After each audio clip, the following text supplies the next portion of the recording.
Chapter 15-17. It was just like what the person who reported to Sarah and the others said. At the entrance of the throne hall, Noah and the person called Griffith had a conflict. No. It was not right to call him a person. The person called Griffith had a pair of wings on his back. He was clearly not a human being. Moreover, this person brought 2 followers and blocked the entrance of the throne hall. He looked at Noah with a sneer, which made Noah frown. Hey! Aisha shouted in indignation. Why are you stopping us? Griffith glanced at Aisha. When he saw Jack, who was carrying Aisha, he spoke in disdain. I was wondering who it was. So it is the little girl from Will-O-Wisp and the clown. This has nothing to do with you. If you know what is good for you, then hurry up and leave. You. An angry expression appeared on Aisha's face. Just as she wanted to say something, she was interrupted by Jack. Ahahaha, perhaps this has nothing to do with us, but does it have anything to do with you, Griffith? Jack held the lamp. His eyes hidden under the pumpkin hole flashed red. Why are you stopping us? Isn't that nonsense? Griffith said as if it was a matter of course. This is the base of the dragon horn griffin lion. Only the community of the rulers of the hierarchy can enter. You guys, where do you think you are going to stay? What Griffith said was not without reason. If there was no reason, he naturally would not allow people to enter his own base. The problem was that this guy's tone was quite nasty. To be more precise, it should be said that he was quite arrogant. For some reason, Griffith seemed to think that he was superior and did not care to be polite to Noah and the others. Facing such a person, Noah only narrowed his eyes and spoke indifferently. That can't be right. Other than the rulers of the hierarchy, there seems to be another community stationed here. You are talking about that no name? Griffith raised his eyebrows and laughed coldly. That kind of a no name, that doesn't even have a name or flag. Who would remember it? When he said this, Aisha and Jack's face immediately changed. You. Aisha said somewhat angrily. The member of that community is a human hero who severely injured Az Dakaha and saved the lives of all the people in the northern district of Blazing Flames. Is that how you treat the community of human heroes? Human hero? Griffith scoffed. They don't even have wings, and they need the help of grace to fly. Just a random one of them ran out to be cannon fodder, and they can be called heroes? How laughable. What did you say? Aisha was finally angry. Not to mention Aisha, even Jack's eyes, which were hidden under the pumpkin, flashed with a bright red light. Under such circumstances, it was Noah who was the calmest. Then who are you? Hearing this, Griffith's eyes widened, and the disdain on his face became even stronger. At this time, one of Griffith's followers shouted loudly. You don't even know the leader of the 2 wings, Lord Griffith of Handsome Eagle? Where did you come from, you country bumpkin? Handsome Eagle? Noah's gaze turned to Griffith. The so-called Handsome Eagle referred to the high-level life form born from the union of a griffin and a draconic horse. It was known as the 3rd fantasy species, and was the name of the next generation of illusion beasts. In the box, life forms with 1 race's genes were low-level life forms, and life forms with 2 or more races' genes were high-level life forms. For example, Luos, who was a demigod born from the bloodline of gods and humans, was a high-level life form. And from a high-level life form, a life form with 3 or more races' genes was known as the 3rd fantasy species. Griffith was the handsome eagle of the 3rd fantasy species. Moreover, he was the leader of the 2 wings. When the 2 wings community was mentioned, it was necessary to mention the Southern District's hierarchy, the dragon horn griffin lion. The dragon horn griffin lion, in the Southern District's hierarchy, was actually not a community, but an alliance formed by 6 communities. The members of this alliance formed various communities based on their physical characteristics. These communities were the horn, 2 wings, 3 tails, 4 legs, 5 claws, and 6 wounds. Among them, the leader of the horn, Sarah, was the chairman of the Dragon Horn Griffin Lion Alliance. As for Griffith, he was the leader of the two wings, which was second only to the horn led by Sarah. This made Noah understand why Griffith was so unruly. It was normal for people with noble bloodlines to feel proud of their birth. Griffith was probably such an existence, right? He believed that as a third fantasy species, he was superior to others and was disdainful of ordinary humans. He was the type that looked down on others from the bottom of his heart. This kind of person was not rare among illusion beasts and high-level life forms that believed themselves to be different.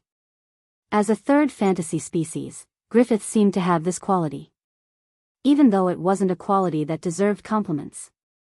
Therefore, Griffith was so vile not because he wanted to find fault, but because he was looking down on others as a matter of course. Understanding this, Noah smiled and said, "Then, if I say that I am a member of No Name, will you let me in?" Wah. What? Griffith's lackeys were stunned. Aisha and Jack were also surprised. As for Griffith, he frowned slightly, looked at Noah, and sneered. So that's how it is, it's that lowly race in the nameless community again. I have long been unhappy that a mere no name is stationed in the same place as us. If you want to go in, then come and try. After that, Griffith said to his two lackeys, "Let's go. You two, play with him." Yes. Griffith's two lackeys immediately walked towards Noah with a sinister grin on their faces. Seeing this, Aisha and Jack could no longer sit still. However, before Aisha and Jack could do anything, Noah glanced at the two lackeys walking towards him with a sinister smile, then looked at Griffith, who looked like he was watching a good show, and sighed. Undoubtedly, you are proud of the fact that you are a superior phantom beast, but instead of being a good phantom beast, you jump out to be a fly. If the so-called superior life forms have nothing to do, then let me see if you're thicker than the humans you look down on. As soon as he finished speaking, Noah looked up and smiled at his two stunned followers. Bang! Following a muffled thud, two figures suddenly flew past Griffith, who was still looking like he was watching a good show. A strong gust of wind was stirred up as they heavily slammed into the walls on both sides of the door of the throne hall. Griffith's expression froze. On the other hand, Noah still stood in place as if nothing had happened. He opened and closed his fist and looked at Griffith with a spurious smile. Indeed, your skin is much thicker than that of humans. You only fainted after being embedded in the wall. Presumably, the skin of a third fantasy breed must be thicker, right? Perhaps you can take a few more punches? Only then did Griffith react. Then, he was infuriated by Noah's contemptuous tone. Inferior human. How dare you? Don't tell me you want to say that I, an inferior human, dare to attack you, the so-called superior phantom beasts? Noah's understatement blocked Griffith's words. What a boring line, but it can't be said badly. After all, it sounds like something a small character would say. Small character? Me? I'm a small character. Griffith widened his eyes, and a violent anger surged in his eyes. Just as Griffith was about to launch an attack, a delicate voice rang out. What are you doing? As the voice sounded, Sarah and the rest walked out of the throne room. Noah turned his gaze and met the eyes of Ren and the rest beside Sarah. Ren and the rest suddenly stopped in their tracks as if they were struck by lightning. They were completely stunned. Chapter 15:18. At this moment, whether it was Juyuasuka, Haroi, Black Rabbit, Ren, or even Letitia and Pest, they were all stunned on the spot. They looked at Noah absent-mindedly and did not react for a long time. Not only the group from No Name, even Shadora and Mandora from Salamandra were stunned on the spot. They did not react at all. Only the Queen Knight, who had never seen Noah before, looked at the group of people who were stunned on the spot. Even Sarah seemed to be puzzled. What's wrong with you guys? Sarah's words did not cause any reaction from the group. Everyone was still looking at Noah in a daze. Their eyes were filled with disbelief. At this moment, even Aisha and Jack felt that something was wrong and looked at each other. As for Noah, he looked at the group from No Name and Salamandra who were stunned on the spot. He rubbed his nose embarrassedly and opened his mouth. What's wrong? You don't recognize me? That familiar voice finally caused everyone to wake up. Jiusuke, Hiroi, and Ren's eyes were faintly filled with excitement. Letitia and Pest's eyes lit up. As for Black Rabbit, tears immediately flowed out of her eyes. She did not hesitate to pounce in Noah's direction. Noah-san. Seeing the Black Rabbit pouncing in his direction, Noah was shocked. He quickly stepped forward, opened his arms, and hugged the Black Rabbit in his arms. In the next moment, an unimaginably soft and elastic feeling acted on Noah's body, causing Noah's heart to ripple slightly. There was no helping it. This rabbit's figure was simply too good. Black Rabbit, who did not know about the ripples in Noah's heart, did not know that she was being taken advantage of. She was crying and laughing as she hugged Noah's neck, jumping up and down continuously. Noah-san. You didn't die. You really didn't die. Do you really want me to die? Noah did not know whether to laugh or cry as he shook his head. Well, although it was a little dangerous, at least I survived. If you're not dead, then hurry up and come back. Jill Yufei couldn't help but step forward and complain to Noah. You actually disappeared for an entire month. Do you know how hard it was for us this entire month? That's right. Haruhibu Yaichi nodded his head indignantly. I was almost killed by that lizard. Being killed is the same for everyone, right? Noah sighed and patted the back of the Black Rabbit that was hugging him tightly. No matter what, it's best that everyone is safe. Hearing this, Black Rabbit, Komodo Asuka, and Haruhibu Yaichi's beautiful faces couldn't help but bloom with beautiful smiles. Only then did Noah turn around and look at Letitia and Pest with a smile on his face.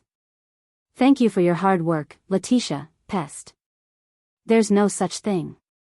Letitia gently shook her head. I've always believed that Master wouldn't die like this. Humph, Pest let out a soft snort. Although if you didn't come back soon, when that Demon King broke out of his seal, all of us might have died, Ren nodded. Although he did not say anything, he was also extremely excited. It was only at this moment that the crowd finally reacted. Hey, Jack. Ai Xia spoke in a somewhat confused manner. What's the situation now? Ahahaha.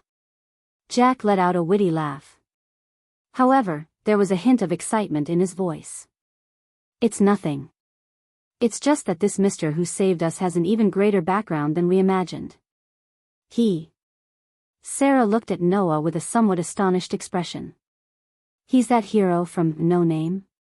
That's right, Sister Sarah. Shadora nodded her head heavily. Her eyes were actually filled with admiration as she looked at Noah. He's the hero who helped us stop that ancient Demon King. He's the hero who saved everyone in the City of Raging Flames. At the side, the Queen Paladin stared at Noah and fell into silence.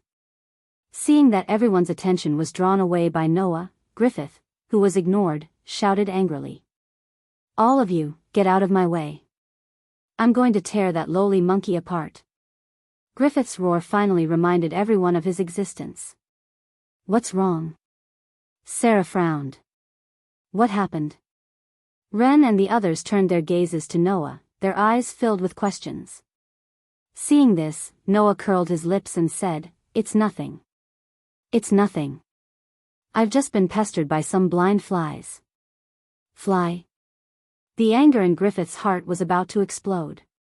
Veins even popped out on his temples, and his entire body trembled. You actually said that I'm a fly? You said that my third fantasy breed is a fly? What? Don't tell me you want to say that you don't look like a fly? Noah mocked. Indeed, flies aren't as big as you. Then, I'll correct you and call you a big fly for the time being. Noah's sarcasm finally made Griffith's anger completely erupt. Damn lowly monkey. Amidst the roar, Griffith's body suddenly expanded and slowly changed shape. Beep, beep, beep. Bolts of lightning flashed from Griffith's body. Griffith twisted and transformed in the lightning and gradually shed his human form, revealing his original form. Not long after, an alien beast appeared in front of everyone. It was a phantom beast whose upper body was a vulture and lower body was a horse, but the horse's body was covered in scales. The winged man image up until now was only forged by Griffith with the gift of humanization. The current half-vulture, half-horse form was the true form of the third fantasy breed eagle. Seeing Griffith reveal his original form, everyone was shocked. "Griffith!" Sarah shouted angrily. "What are you doing?" "Shut up." Griffith was so angry that he lost his mind and actually roared at the chairman of the Community Alliance. "This is my business. Mind your own business. You." An angry expression appeared on Sarah's face. "Damn lowly monkey." Griffith was completely unaware of Noah's true identity and stared at him with a ferocious gaze. "How dare you insult me, a noble third fantasy breed? I'll let you know the power of the second-generation phantom beast born from the union of a griffin and a draconic horse." Seeing that Griffith was about to launch an attack on Noah, Letitia stood in front of Noah without hesitation. Her crimson eyes stared straight ahead, ignoring Jiao So, Yao, and Black Rabbit for the time being. "You want to attack my master?" Pest didn't stand out and only said disdainfully. "How foolish." As for Noah, he only patted the back of Black Rabbit in his arms and gently pushed it away. He then pressed on Letitia's shoulder, stood out, and looked at Griffith. After sizing up Griffith's half-vulture, half-horse form, Noah sneered. As expected of a bastard. The ferocious gaze in Griffith's eyes froze. Bang! In the next moment, violent lightning surged from Griffith's body. Sarah, who sensed something, cried out in alarm. "Stop!" However, it was already too late to make a sound. With a bang, the half-vulture, half-horse phantom beast, whose entire body was surrounded by lightning, stomped on the ground and charged toward Noah like a bullet. Wherever the half-vulture half-horse phantom beast passed by, the ground would crack inch by inch under the impact of the strong wind and violent lightning, and even directly shattered into pieces. Such a powerful charge caused everyone present to reveal a shocked expression. Only the Queen Paladin, who had been silently watching Noah, noticed it. Looking at Griffith, who was charging at him with the force of 1,000 caddies, Noah's mouth slowly curled up into an arc. That curl was rather cold. Immediately after, Noah moved. Facing Griffith, who was charging toward him, Noah clenched his fist as if he was slapping his face. He waved his fist toward the vulture head surrounded by lightning. Bang! Amidst a thunderous explosion, Griffith, who was charging forward with great momentum, was suddenly blasted away, smashing into a thick wall. His head drooped down as he completely fainted. Chapter 15:19. The entire place fell silent. Everyone looked at Griffith, who had been sent flying by a punch and smashed into the wall, completely unconscious. For a moment, some people were unable to react. Noah was the only one who slowly retracted his fist as though he had really just swatted a fly. He dusted his hands and said nonchalantly, "Don't worry. Well, the annoying fly has been dealt with. Can I go in now?" Hearing this, everyone finally reacted and looked at each other in dismay. In the end, it was Sarah who smiled bitterly and said this. As expected of the hero who can even force a demon king into a corner. Forced into a corner? Noah laughed self-deprecatingly. If that lizard can't be resurrected, then maybe it can be said that. Comparing Aziz Dakaha with Griffith was really overestimating that half-vulture half-horse bastard.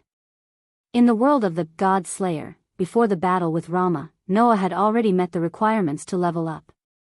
He only needed to complete the great feat as long as he defeated Rama, the hero who annihilated the Demon King. This great feat would be completed and Noah would level up. Therefore, before returning to the box, Noah carried out an update on his ability value. The result was naturally a successful level up. Noah Dole LV. 6 Strength, I-0, Durability, I-0, Dexterity, I-0, Agility, I-0, Magic, I-0, Mystery, C Magic, D Swordsman, B Break, B Toughness, I Magic, Weapon Refinement, Steel Refining, Magic Duplicate, Refine, and forge weapons duplicate, refine, and forge weapons will be weakened to a certain extent according to the level, performance, and ability of the weapon.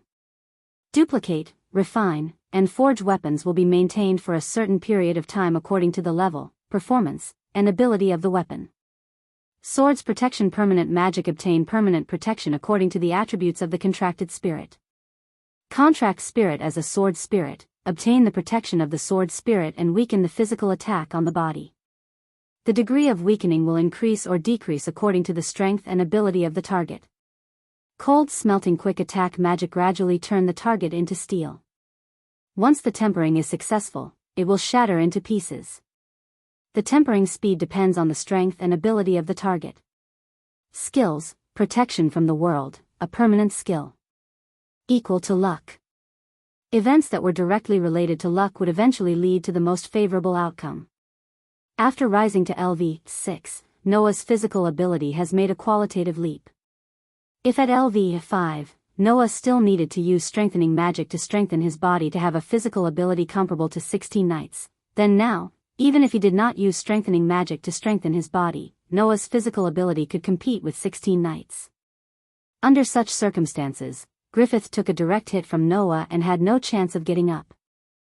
After all, Griffith's strength was at most in the 5 digits. He was not at the top. After taking a solid punch from Noah, how could he still get up? As for the development ability that Noah obtained after rising to LV6, it was naturally the ability, toughness, that appeared in the ability value.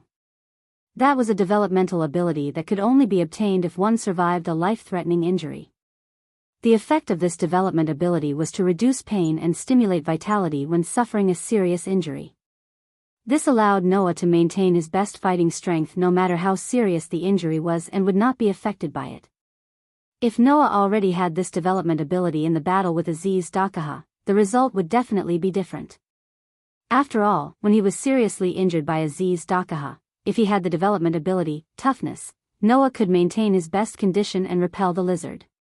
Then, he could use the incarnation of spirit to heal the injury, instead of losing consciousness and directly fainting. In short, compared to a month ago, the current Noah's strength had improved by leaps and bounds. Although it could not be considered a transformation, Noah would not have to suffer as much as last time when he faced Aziz Dakaha again. Therefore, compared to Aziz Dakaha, Griffith could only be considered as a fly. He was not even qualified to be mentioned in the same breath. To Noah, swatting away such a fly was nothing to be surprised about. He believed that if he reversed 16 knights, he should be able to defeat Griffith with one punch, right? Thinking of this, Noah suddenly froze and looked around. Right, where is 16 knights? As soon as these words came out, the faces of the members of No Name froze. It wasn't just the members of No Name. Even Sarah and Shadora were dumbfounded. They didn't know what to say. Seeing this, Noah had an ominous premonition in his heart. The pungent smell of medicine filled the space. This was a simple ward. It was obvious that the room had been temporarily vacated. In such a simple ward, there was a bed. On the bed, 16 knights was lying there. His eyes were closed and his face was pale as he slept. This guy who had always been arrogant in the past was now in a terrible state. His body was covered in bandages. His hands were filled with intravenous drips. His chest was covered with wires that connected to the surrounding machine-like instruments. Even his lips were dry and cracked. His body had lost a lot of weight. People could not help but sympathize with him. Seeing 16 knights like this, Noah became silent. His fists began to clench little by little. Other than Noah, the rest of the No Name members were all there.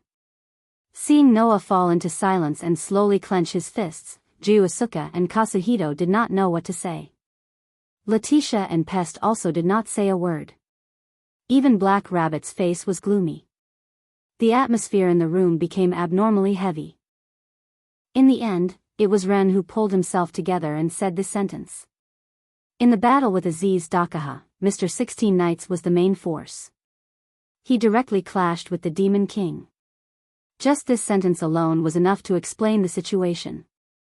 Although he was the main force, 16 Knights was not Aziz Dakaha's match at all. Therefore, this insufferably arrogant young man was finally defeated. He was heavily injured and became like this. Originally, Mr. 16 Knight's injuries should have been more serious. He should have been on the brink of death. Fortunately, we have the gift of healing and healed most of Mr. 16 Knight's injuries. Ren glanced at Noah secretly. However, although most of his injuries have been healed, Mr. 16 Knights has not woken up. In other words, the danger to his life was temporarily removed. However, no one knew when he would wake up. Noah stared at 16 Knights, who was lying on the bed without any movement. He clenched his fists tighter and tighter. As Noah's emotions surged in his heart, a terrifying aura expanded from his body. The astonishing aura was like a heavy pressure, causing everyone present to feel their shoulders sink. They all revealed expressions of shock. Noah. Mr. Noah? Black Rabbit seemed to be so frightened that he did not dare to speak. Noah. Noah? Jiuyuan Asaka and Hiroi Biao looked at Noah in shock. Master. Letitia hurriedly called out. Please calm down. That's right. Pest muttered in a somewhat flustered manner. Even if you want to flip out, you should do it outside. Don't do it here. The voices of the girls woke Noah up. He suppressed the surging emotions in his heart and let the astonishing aura slowly disappear. Only then did everyone involuntarily let out a sigh of relief. However, in the next moment, Noah's words caused the hearts of No Names group to rise again. Letitia. Noah suddenly asked. Where is that lizard sealed? Letitia hesitated for a moment but chose to obediently answer. It's not far from here. White Yiksha is also there. He has been guarding the seal. Is that so? Noah nodded. Tell me the place. I'll go and take a look. Letitia was completely hesitant. In the end, she could only nod helplessly. Chapter 15:20. The sky was still gloomy, without a single ray of sunlight, making those who saw it feel depressed. In the distant sky, a stream of light swept past at an extreme speed, cutting through the sky, flying forward at an extremely fast speed. The speed of the stream of light was very fast, almost comparable to a real meteor. Therefore, in the blink of an eye, the stream of light that cut through the sky swept over the outer area and stopped, revealing the full appearance of the inner area. The person who came was naturally Noah. It should be here, right? Noah compared the location provided by Letitia, then lowered his head and looked down. What entered his eyes was a ruin. There was almost no intact building, the air was filled with the smell of smoke, and the ground was also full of craters, as if the ruins had been destroyed by the flames of war. Looking at the ruins, the energy in Noah's energy source was all converted into magic power in an instant, flowing inside his body and the next moment, Noah's pair of eyes flickered slightly. That was the sign of the activation of enhanced magic. Although Noah had always been using enhanced magic to strengthen his physical ability, the use of this magic was actually very broad. If used on a fan, it could strengthen the wind. If used on a light bulb, it could increase the brightness. If used on a wooden board, it could increase the hardness. If used on a sword, it could become sharp. And if used on the eyes, the vision would be strengthened. At this moment, Noah's vision was almost improved to the level of an eagle's eye, sweeping across the ruins below, and finally stopping at a place. It was a square. A very vast square that looked like it had just been opened up. This square was the only area in the ruins that looked like nothing had happened, and everything was intact as usual. In such an area, a woman with waist-length silvery hair that was as soft as moonlight was sitting cross-legged there. She gave off the illusion that her hair was shining like sunlight. The woman's head was pierced with a bell hairpin, and she was wearing a purple and white kimono. Her appearance was picturesque, but her temperament was quite elegant. From her appearance, this beautiful woman's age was about 20 years old. The person Noah was looking for, in his memory, only had the appearance of 11 or 12 years old. The two, from the appearance, were obviously not the same person. However, In this box full of Asuras, gods, and Buddhas, what kind of strange power was there? Hiding one's appearance was as simple as it could be. Therefore, although the appearance did not match, Noah could be sure that she was the person he was looking for.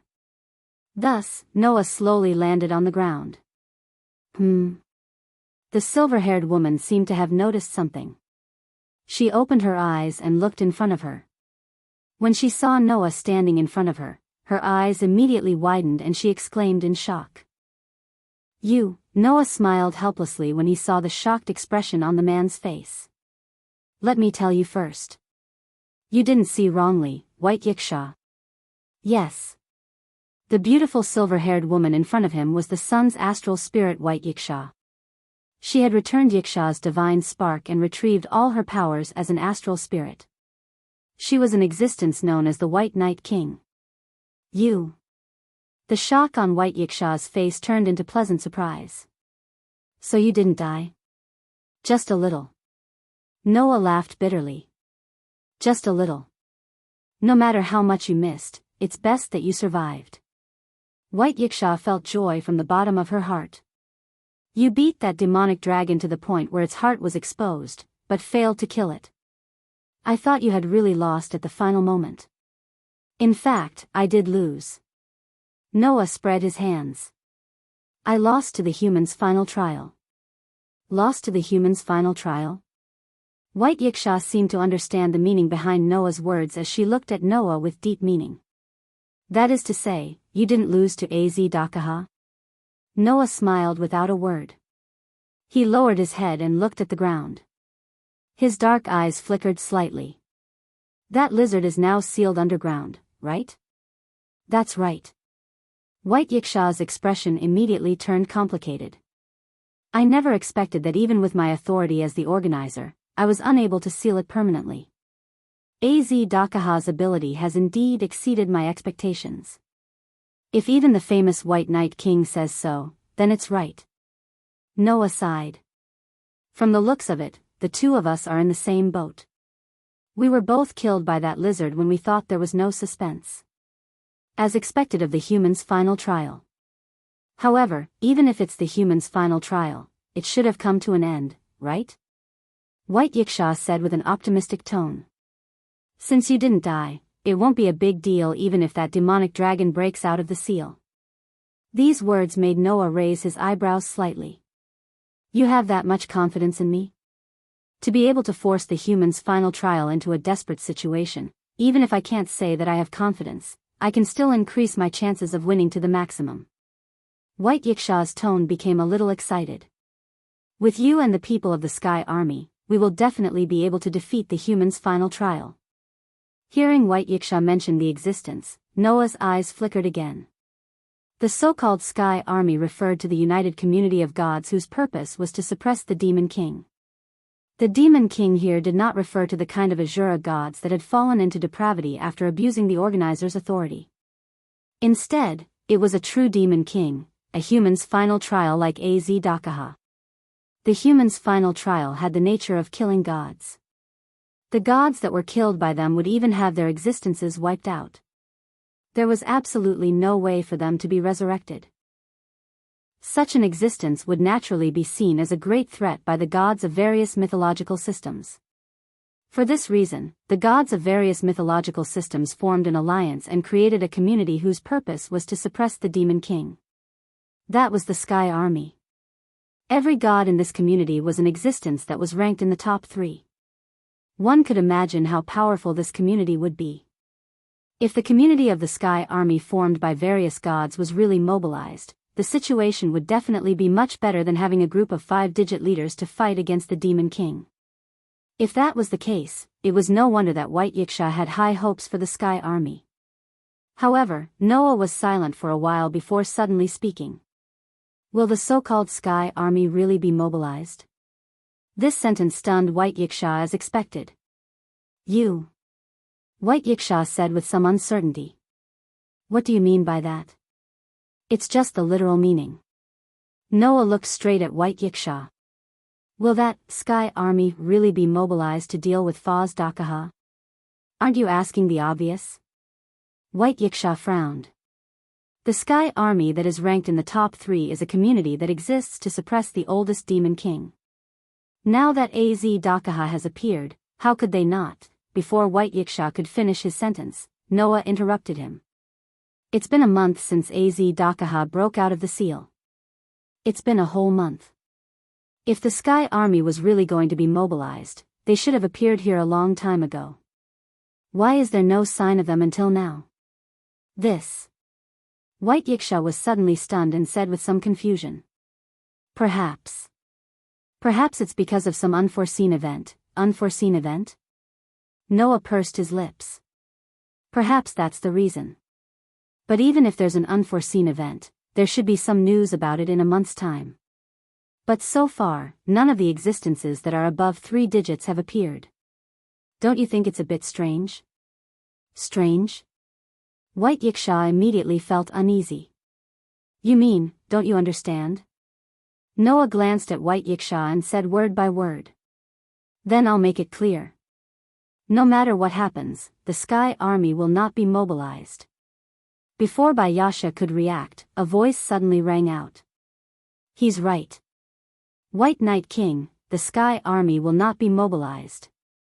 The sudden voice stunned Noah and White Yiksha.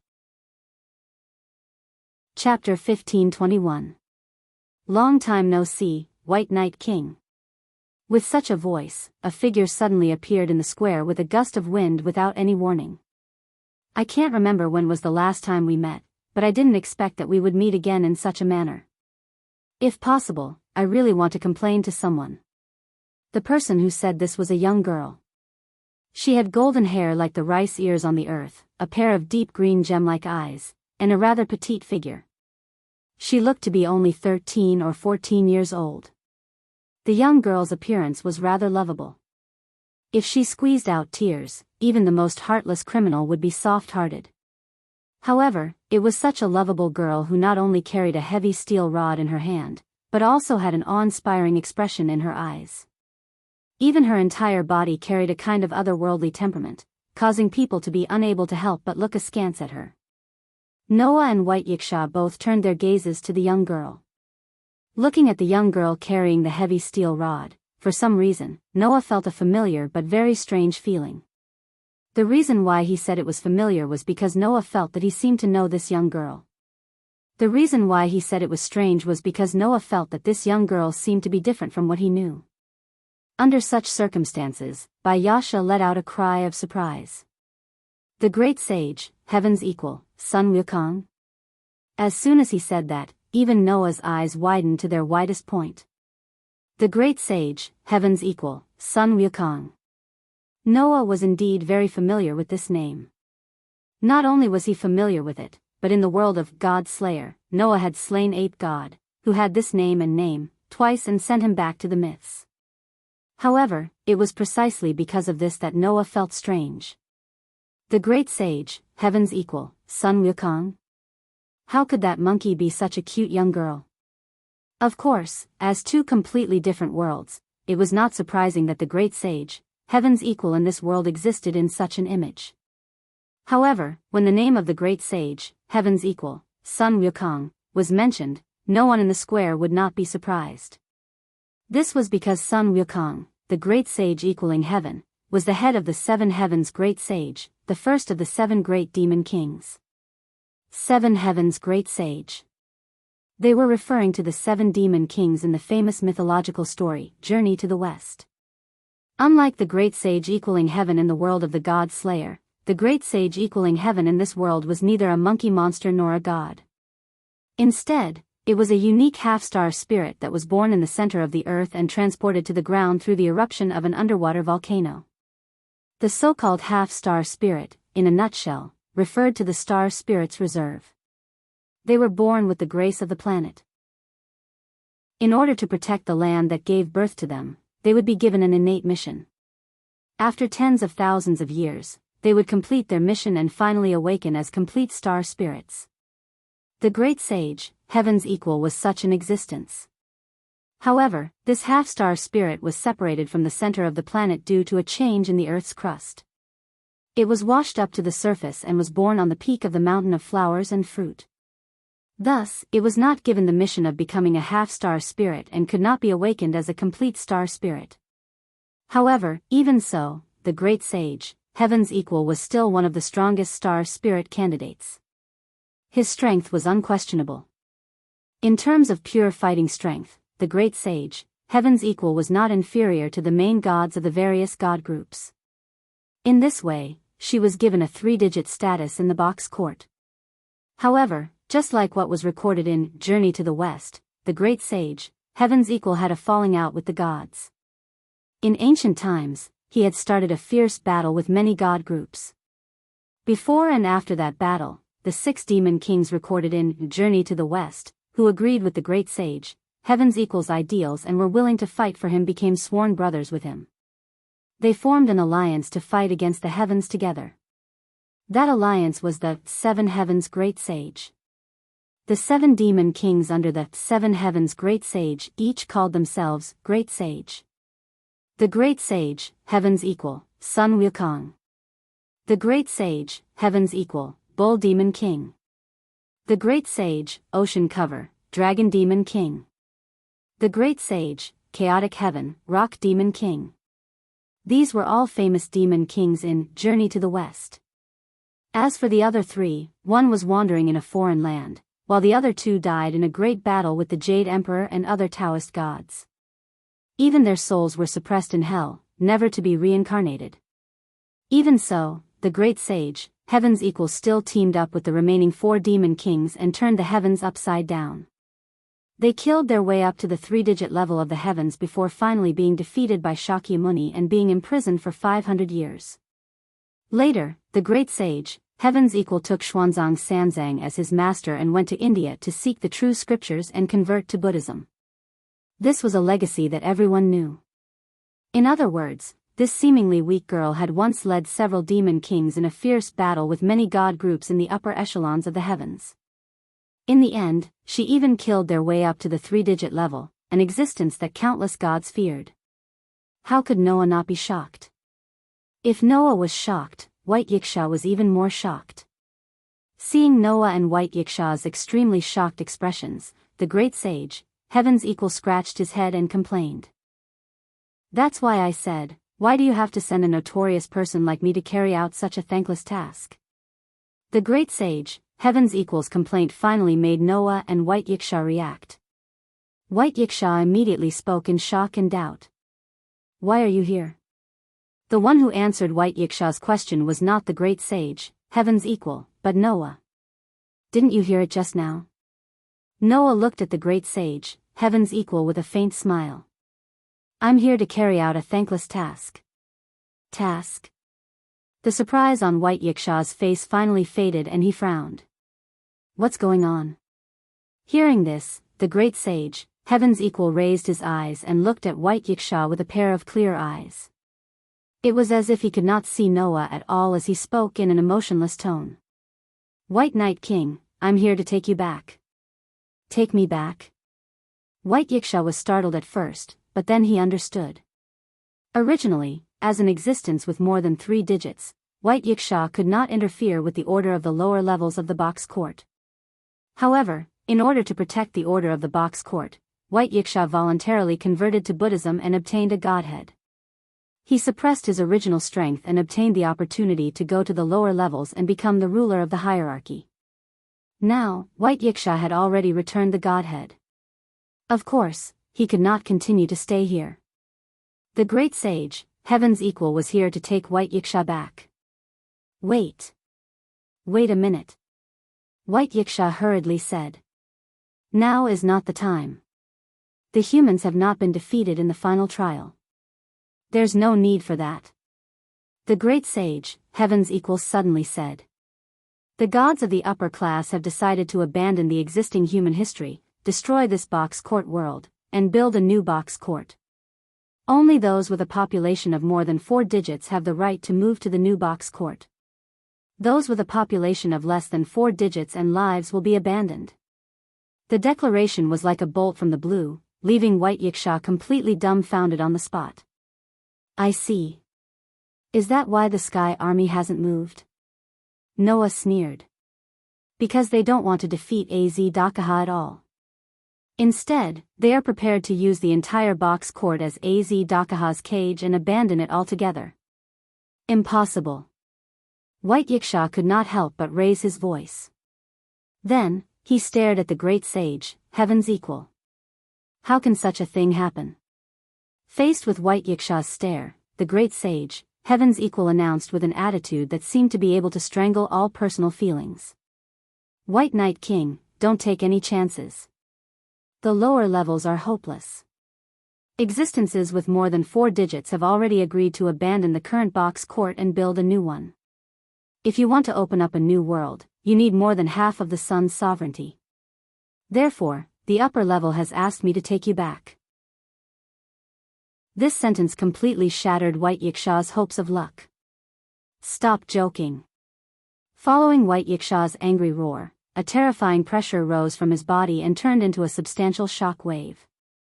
Like a storm, it expanded and instantly spread to the entire square. Pa, pa, pa, pa, pa. Under the terrifying pressure, the ground cracked inch by inch and sank down piece by piece, causing the entire world to tremble. Noah's eyes suddenly focused. Chapter 1522. As heaven and earth trembled, the terrifying pressure that rose from White Yiksha's body crazily spread in all directions, causing the space of the entire square to tremble as if it was welcoming a storm and an earthquake. The ground cracked piece by piece. The substantial pressure turned into shock waves that wreaked havoc in the surroundings. The demon king of the White Knight slowly stood up, his face filled with rage. He was once the center of the universe that ruled over all the gods and was ranked in the top 2 digits. Although his power had shrunk significantly, he still had the terrifying might of the top 10. Give up the lower levels of the box court? Why do you think I, White Knight, was willing to convert to Buddhism? Now you want to give up just like that? Did you ask for my permission? White Yiksha, who was in a rage, said every word that shook the air. It was as if heaven and earth were changing colors. The ground trembled and the sky wailed. In the face of such a terrifying power, even Noah couldn't help but feel suffocated.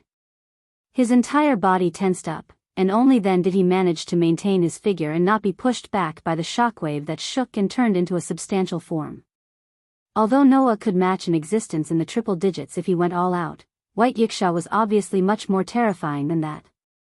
Just his anger had almost caused a change in heaven and earth. It was simply unheard of.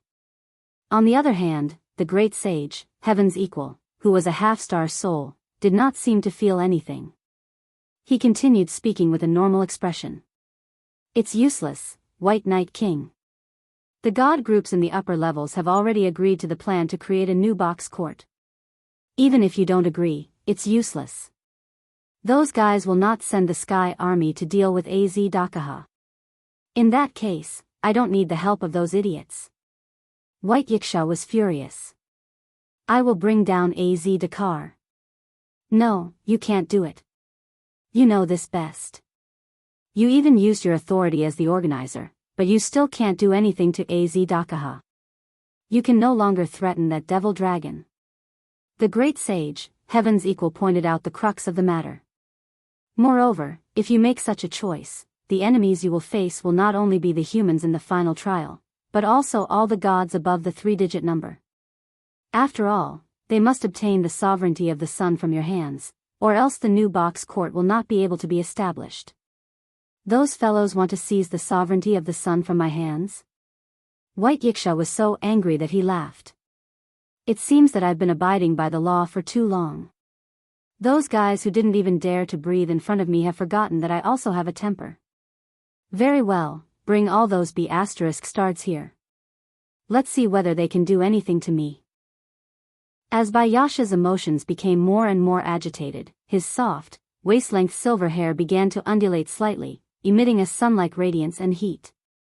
Suddenly, the temperature of the entire space kept rising, causing the ground to dry up bit by bit as if it was being baked, and steam rose up. Undoubtedly, he hadn't used a single bit of power.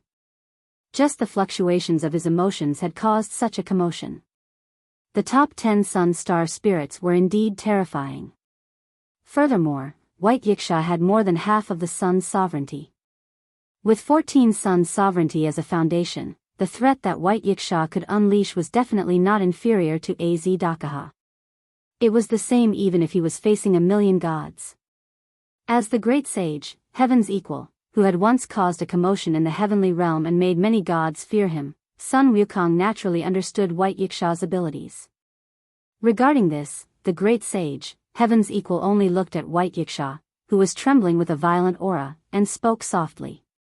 Is there no room for negotiation? There's no room for negotiation. White Yiksha said without hesitation. If you don't want to manage this box court, then I'll manage it. But if you want me to compromise, dream on. I guessed so too. The great sage, Heaven's equal, sighed. But have you ever thought that if you make this choice, the higher-ups will definitely not sit idly by? In order to create a new box court, they need more than half of the sun's sovereignty, and only you can fulfill this condition, White Knight King.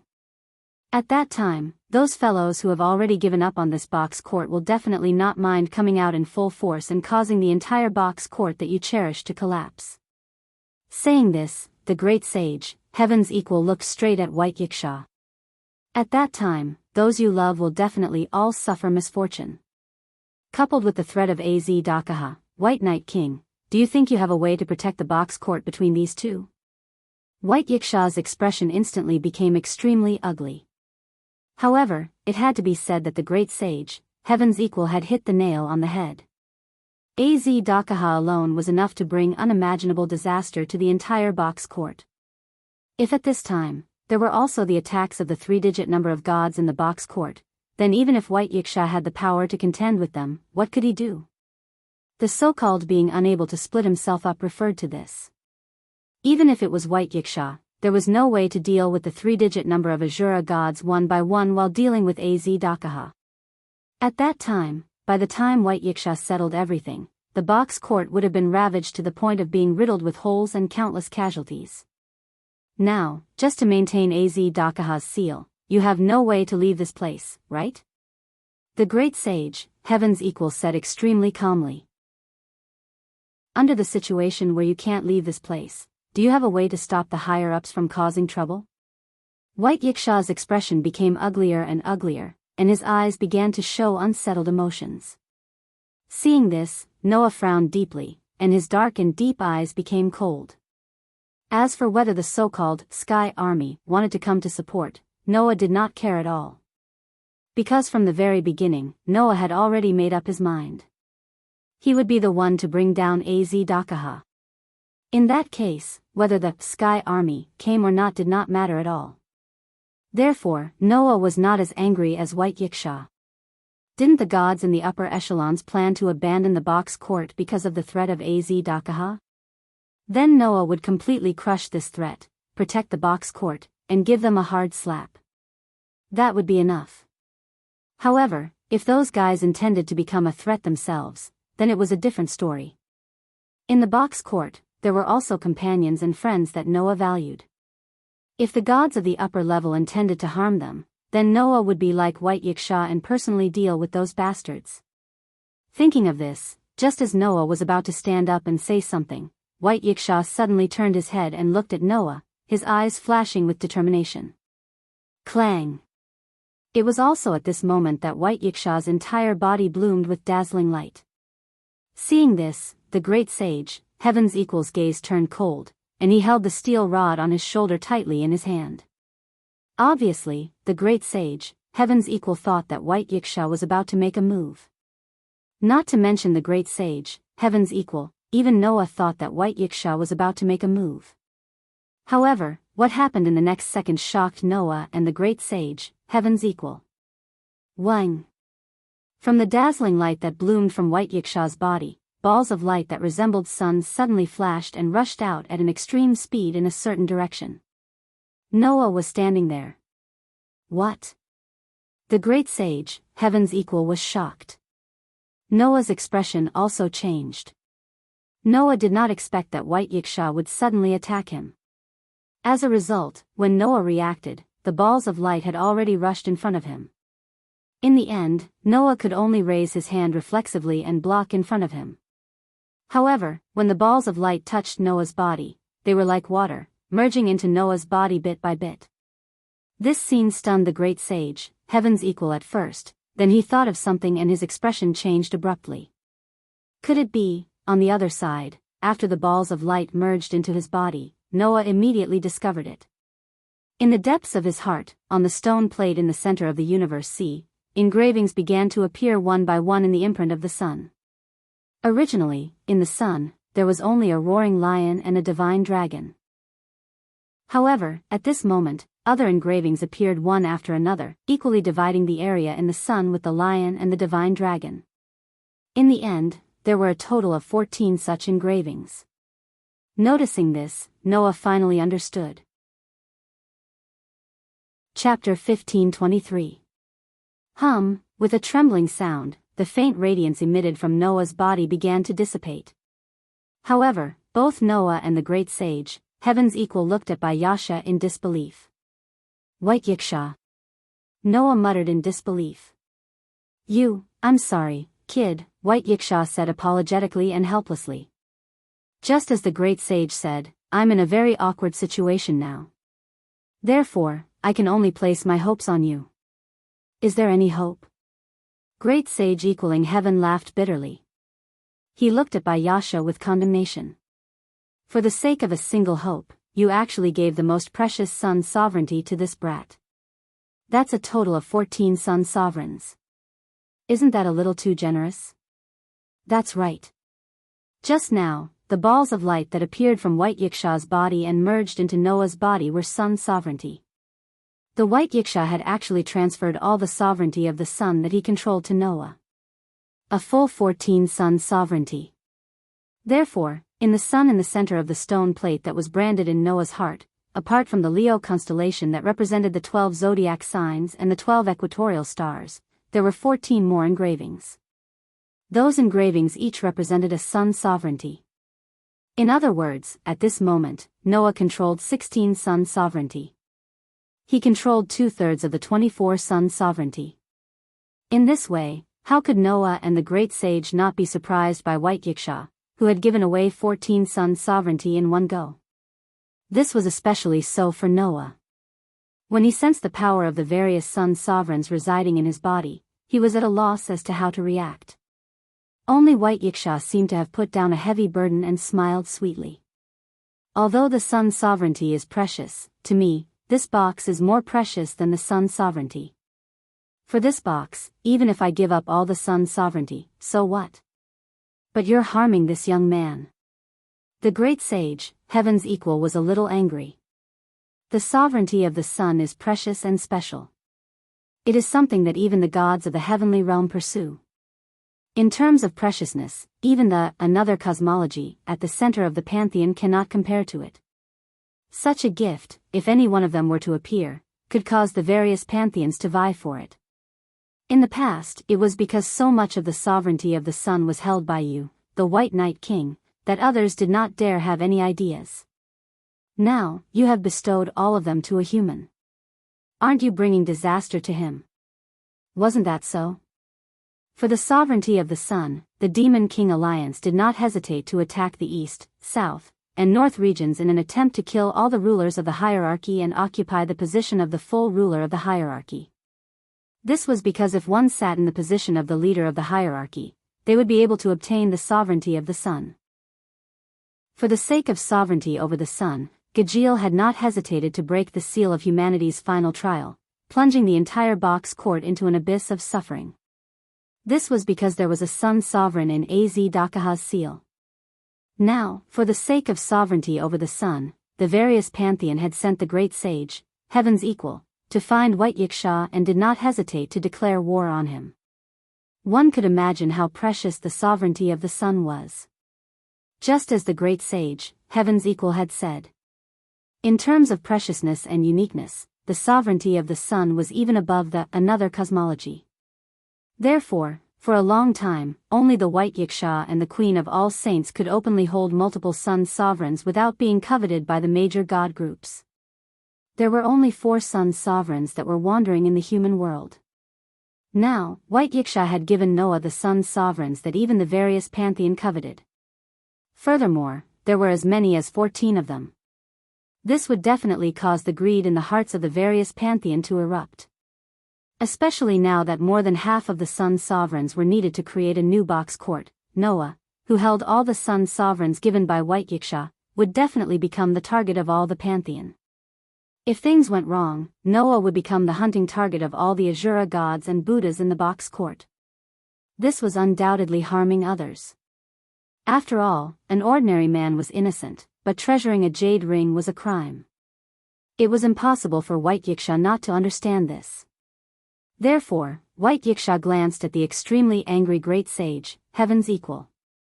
I say, Ryukong, aren't you underestimating this little guy too much? The great sage, Heaven's equal, was instantly stunned. Meanwhile, White Yiksha thought of many incredible things about Noah. For example, when they first met, he had sensed the power of the sun's child from Noah's body. For example, when he faced the devil's star spirit, Arjul, Noah had displayed many incredible god-level bestowal weapons. For example, when the Eastern District was attacked by the two-headed dragon army, Noah had single-handedly blocked the disaster that even White Yiksha had to return his god level and retrieve all his power to resolve. Another example was his battle record of single-handedly fighting Az Dakaha, one of the most ferocious demon kings in history who could even repel a million pantheon, into a desperate situation. Thinking of this, White Yiksha turned his head and looked at Noah with strong trust in his eyes. I believe that this little guy will definitely be able to replace me and guard this box. Even if he faces a sky full of Asura gods and Buddhas, it will be the same. White Yiksha's words without any confusion made the great sage, Heaven's equal's eyes flicker rapidly. Even Noah was at a loss when he heard these words. Noah never knew that White Yiksha would actually trust him so much that he would not hesitate to give him all the precious sovereignty of the sun. At this time, White Yiksha's voice sounded in Noah's heart without any warning. Sorry, kid, this is how it is. I can only trouble you to deal with the pantheon for the time being. If you are affected by those guys and lead to Az Dakaha breaking out of the seal, then things will really be troublesome. Hearing this voice, Noah's eyes flashed slightly. Bayasha's plan could be understood without needing to be said. In order to prevent the situation from deteriorating to the worst, White Yiksha was prepared to work with Noah. In order to maintain the seal, White Yiksha had to stay here. Transferring all the sovereignty of the sun to Noah was because White Yiksha believed that Noah could protect the sovereignty of the sun. Secondly, it was to divert attention and make the gods of heaven focus on Noah. Otherwise, if White Yiksha could not leave this place and engaged in a fierce battle with the pantheon, it would definitely lead to Az Dakaha breaking out of the seal. At that time, one side would be a sky full of Asura gods and Buddhas, and the other side would be the humans' final trial. For the entire box, it would be an unimaginable disaster. For this reason, White Yiksha chose to attack them one by one. Az Dakaha was temporarily controlled by White Yiksha. As for the pantheon, Noah would be in charge. I've already given you your reward. I believe that 14 sun sovereignty is enough to be your reward. White Yiksha's heartfelt plea sounded in Noah's heart. So, please, Noah, help me guard the box. Noah fell silent. However, it had to be said that White Yiksha's heartfelt words had indeed raised Noah's fighting spirit. Wasn't this good? After all, if the pantheon was prepared to affect the lower realm, Noah would not sit idly by. Now, it was just a matter of simplifying things. Although you came here to bring back White Yiksha, your main goal is still the sovereignty of the sun, right? Noah turned his gaze to Great Sage equaling heaven and said lightly. Then, now that the sovereignty of the sun is in my hands, what do you plan to do? Great Sage equaling heaven's brows finally furrowed tightly. Clearly, Great Sage equaling heaven had not expected this situation at all. Originally, Old Sun came here as a lobbyist. I didn't want to fight. After all, I'm not the White Knight King's opponent. Even if I went back to report, no one would say anything. Great Sage equaling heaven scratched his hair irritably and looked at Noah with a grin. However, since the sovereignty of the sun is in the hands of a lowly human, if Old Sun goes back without even fighting, Those fellows will definitely use this as a pretext to make a fuss. It looks like we have to fight this battle. Hearing this, Noah smiled. His smile was somewhat cold. Then bring it on. Chapter 15:24. Boom. No one knew when it started, but in the dark clouds above the gloomy sky, a bolt of lightning suddenly appeared. It was as if a storm was coming, causing some changes in the air. In such a sky, two streams of light cut across the sky, as if they were chasing each other. They swept across space at an astonishing speed, leaving a faint trace in the sky. After flying for an unknown distance, the two streams of light suddenly descended from the sky and landed on a mountain peak. The people who appeared from the streams of light were Noah and the great sage, Heaven's equal. At this moment, Noah directly stepped on the ground, raised his eyes, and looked forward. There, a young girl with an extremely lovable appearance was carrying a heavy steel rod. She stepped on a golden cloud and slowly descended from the sky. Other than that lovable posture, the girl's figure was exactly the same as the great sage, Heaven's equal, whom Noah had fought before. However, the aura that rose from the girl's body was far superior to that of the great sage, Heaven's equal in the world of the God Slayer. Even the great sage, Heaven's equal, who had reached 4 digits when using the ancient covenant, was directly surpassed by the aura of the girl in front of him. However, that was natural. She was different from the great sage, Heaven's equal in the world of the God Slayer. The great sage, Heaven's equal in front of him was not only ranked in the top 3, but he was also a half-star spirit, one of the most powerful species in reserve. A natural deity. A representative of a planet. A pure-blooded dragon species. Almost every individual of the 3 most powerful species in the box possessed extremely terrifying strength.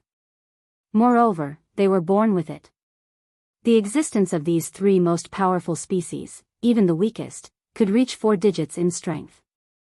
As a reserve of the most powerful species, the great sage, Heaven's equal strength had already reached an extraordinary level after many years of accumulation, even surpassing many of the most powerful species. Once, the girl had even led many immortals, gods, demons, and demons to the heaven realm and fought fiercely with the gods. She had turned the entire 3-digit level upside down before finally being defeated by Shakyamuni, who was also known as the Buddha. As for Shakyamuni, he was in existence in the double digits. In other words, the great sage, Heaven's equal had not only destroyed the entire 3-digit number, but also forced the 2-digit number to make a move before being suppressed. He was on a completely different level from the great sage, Heaven's equal in the world of the God Slayer, who had barely reached the 4 digits after using the ancient covenant. Therefore, Noah's body and mind were instantly aroused. Under such circumstances, the great sage, Heaven's equal spoke in a leisurely tone as if he was chatting with a friend. Speaking of which, I still don't know your name. Noah Dole, Noah answered straightforwardly. Just call me Noah, Noah said. Is that so? The great sage, Heaven's equal nodded and said. Understood, then I'll call you Little Noah. My name is Noah, not Little Noah. Noah frowned. Don't tell me you're toying with me. Why would I? The great sage, Heaven's equal's tone was still leisurely. It's just that my temper is not as bad as before. After all, I'm a Buddhist. I can't just start a fight without saying a word, right? You really dare to say that, Noah said sarcastically. Undoubtedly, you're the one who invited me to fight, right? I've already said this. If I don't do this, I won't be able to report back to my superiors. That's all I can do. The great sage, Heaven's equal smiled disapprovingly. However, it's rare that those Buddhists are willing to let me out. Just play with me a little. Go ahead. Hearing this, Noah's eyes narrowed slightly, and he suddenly smiled. Then I won't hold back. As soon as he finished speaking. Bang! Without any warning, Noah abruptly stomped on the ground, and his figure suddenly shot out.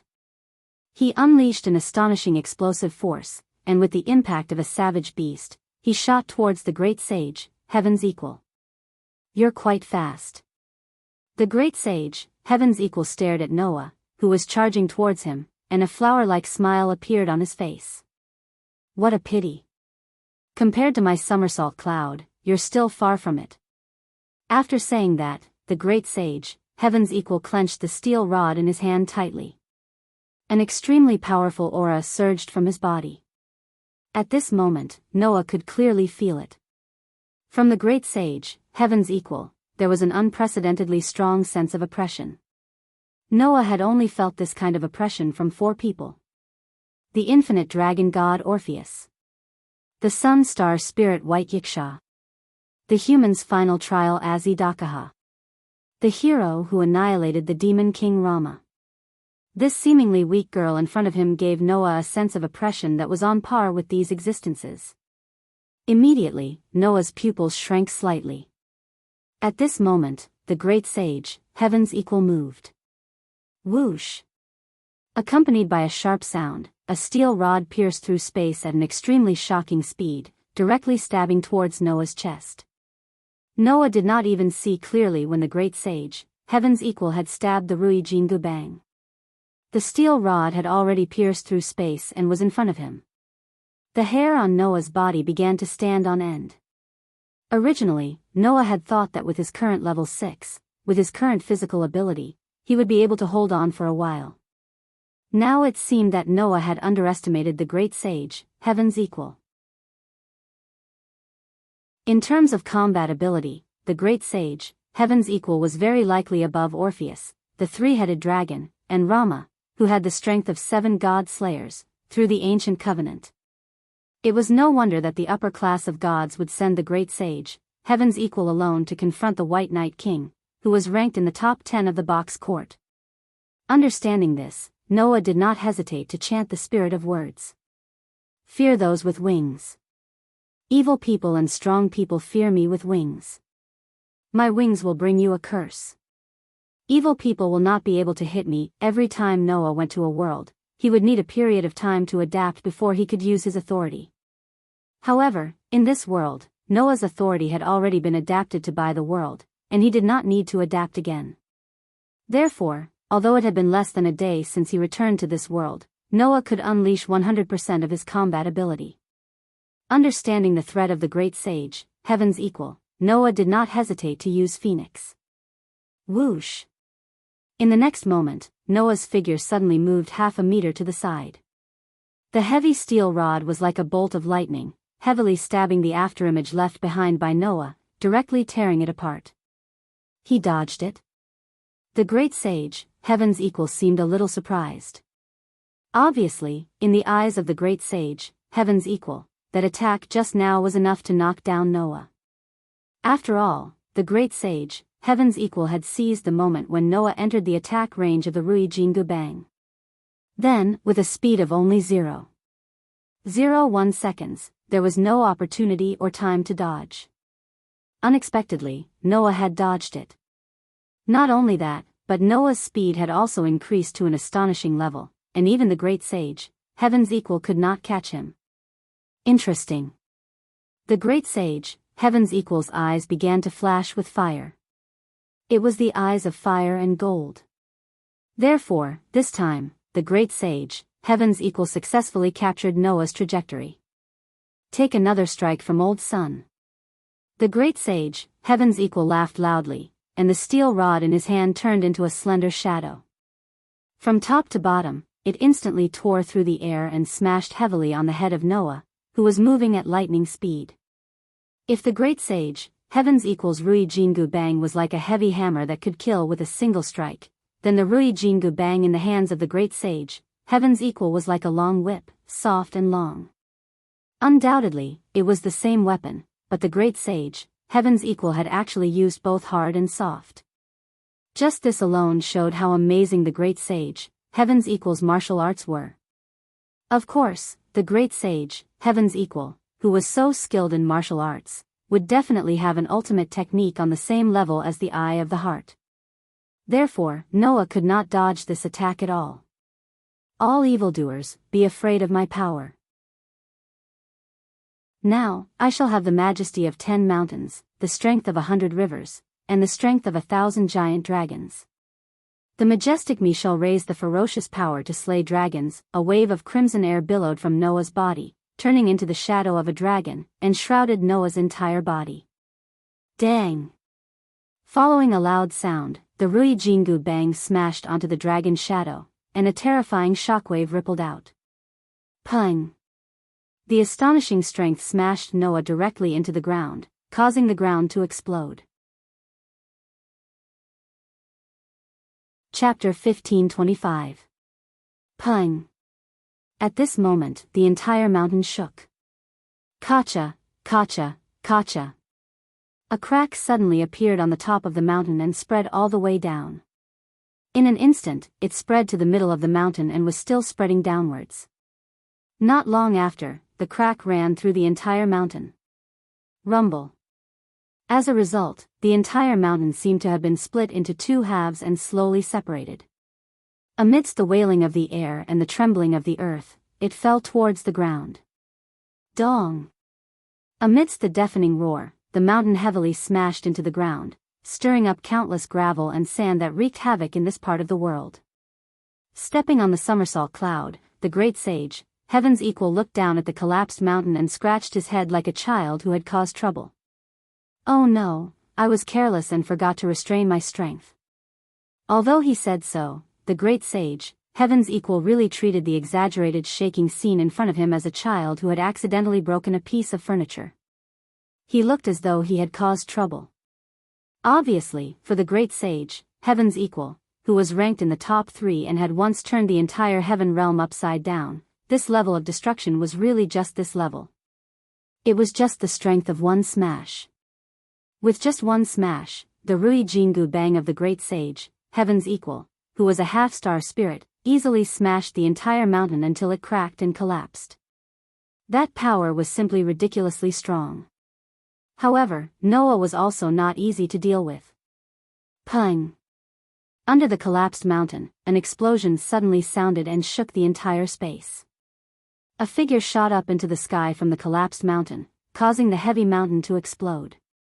Like a bolt of lightning, he shot into the sky. Then, like a shooting star, he turned and charged towards the great sage, Heaven's Equal. That speed was simply like a mirage flashing continuously in the space, bringing along a series of lights and shadows. In the blink of an eye, he violently swept in front of the great sage, Heaven's Equal. Seeing this, the great sage, Heaven's Equal, subconsciously wanted to lift the steel staff in his hand. However, his heart suddenly tightened for no reason. He abruptly stepped on the somersault cloud beneath his feet and hurriedly retreated. Just as great sage equaling Heaven's figure retreated rapidly, Noah, who was dashing over at lightning speed, directly appeared where great sage equaling Heaven was a second ago. His fist, which was wrapped in crimson airwaves, slammed heavily into the air. Dong!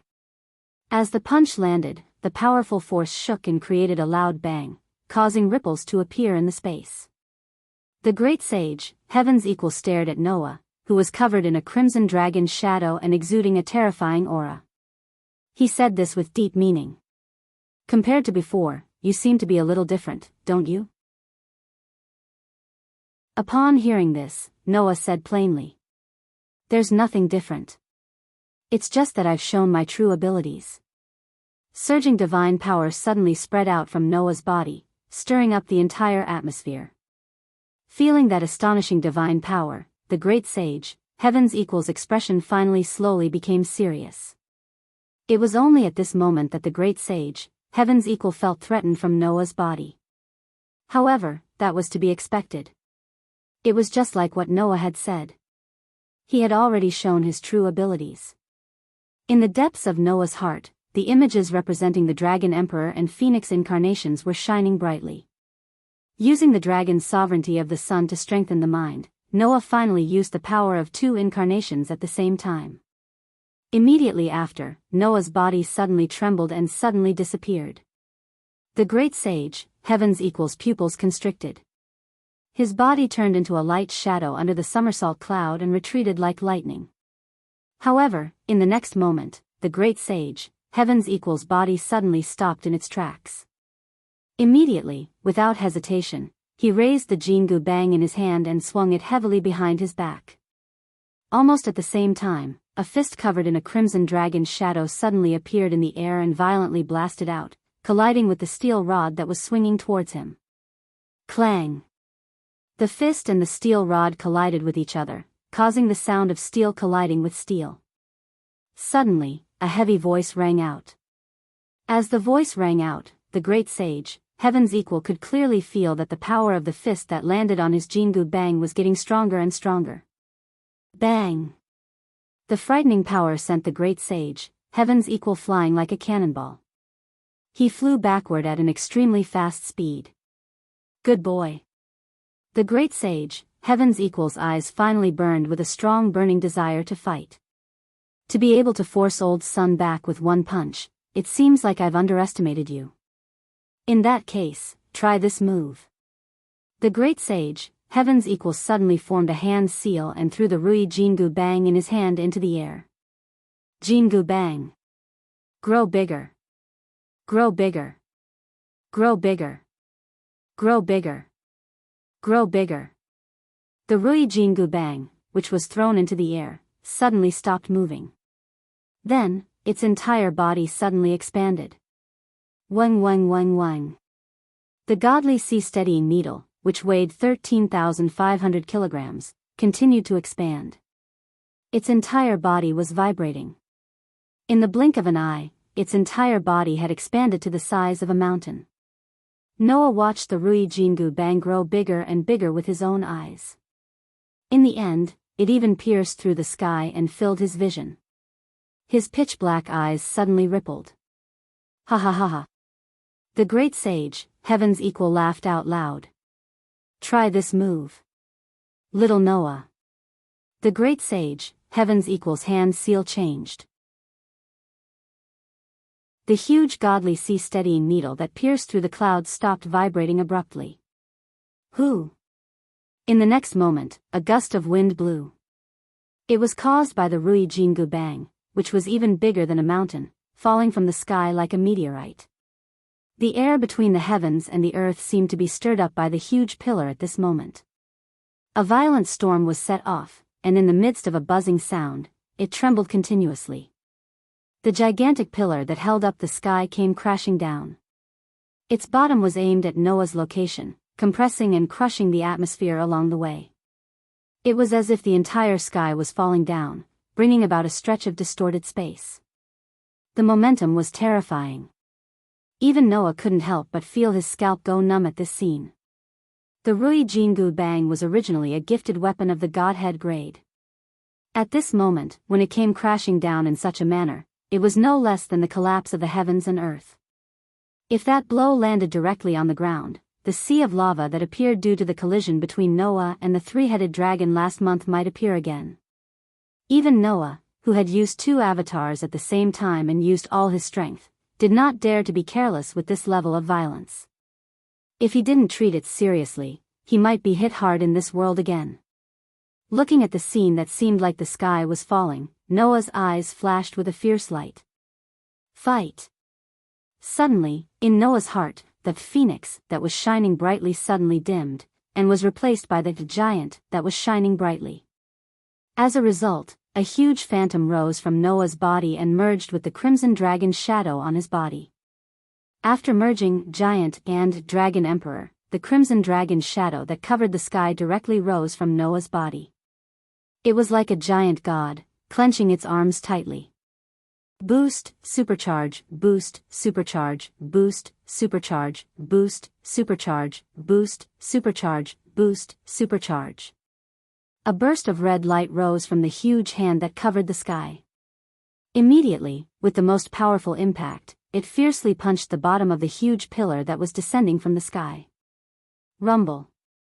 The huge arm that covered the sky collided with the huge pillar that seemed like the sky was collapsing, exploding with a power that could destroy heaven and earth. A terrifying shockwave erupted in all directions at this moment. Wherever it passed, even the space of nothingness would distort. A wave of astonishing energy surged out and spread in all directions. The thick layer of dark clouds in the sky was directly scattered. The earth seemed to be crushed by an invisible power, and it was forced to cave in. The shockwave that shook heaven and earth was like the explosion of a star. It was as if this part of the world had been attacked by a violent storm, and was ruthlessly ravaged. Boom! At a certain moment, another thunderous sound rang out. Then, two figures flew out from the center of the earth-shattering shockwave. Chapter 15:26. Whoosh! An extremely ear-piercing sound of air friction resounded throughout the entire world. In the shockwave that was like the explosion of a star, the two figures rubbed against the air and shot out with an extremely ear-piercing sound, heavily smashing into two mountain peaks. Bang!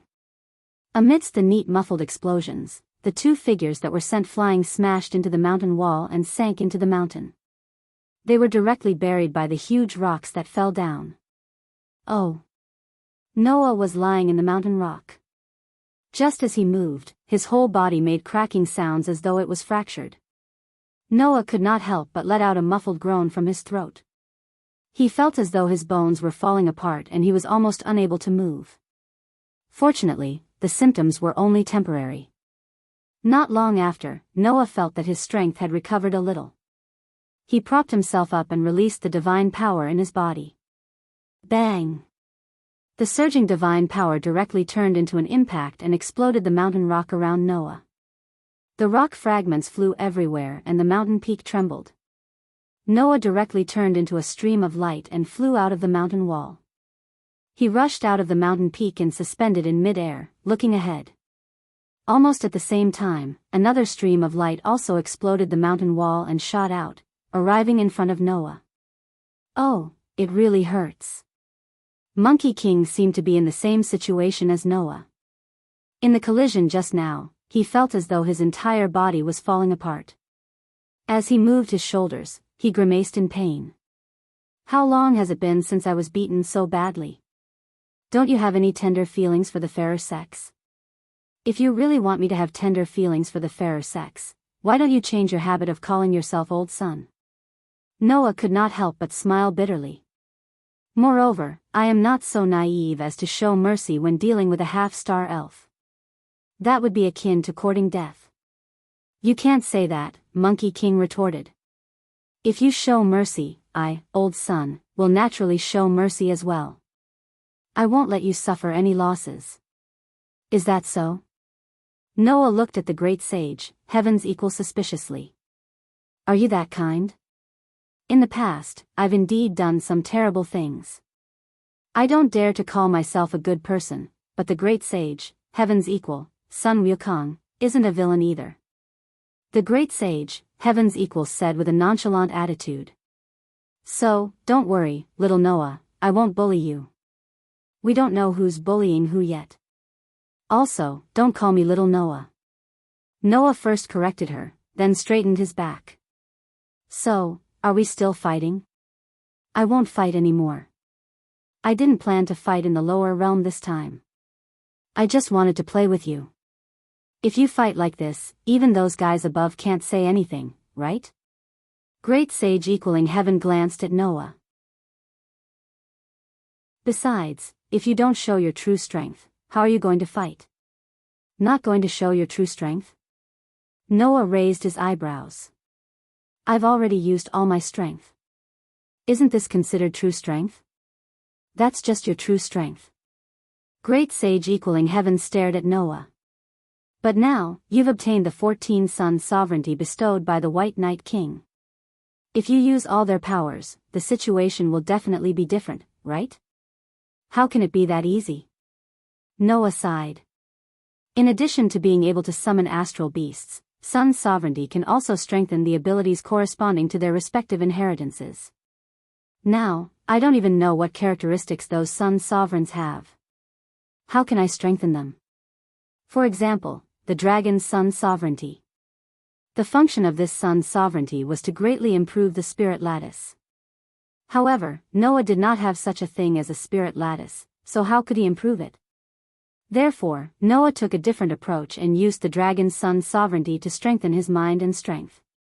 Among the 14 sun sovereigns that White Yiksha had transferred to Noah, there were also many that were completely useless to Noah. For this reason, Noah had to go through a period of research and understand the characteristics and powers of those sun sovereigns before he could use them to strengthen himself directly or indirectly.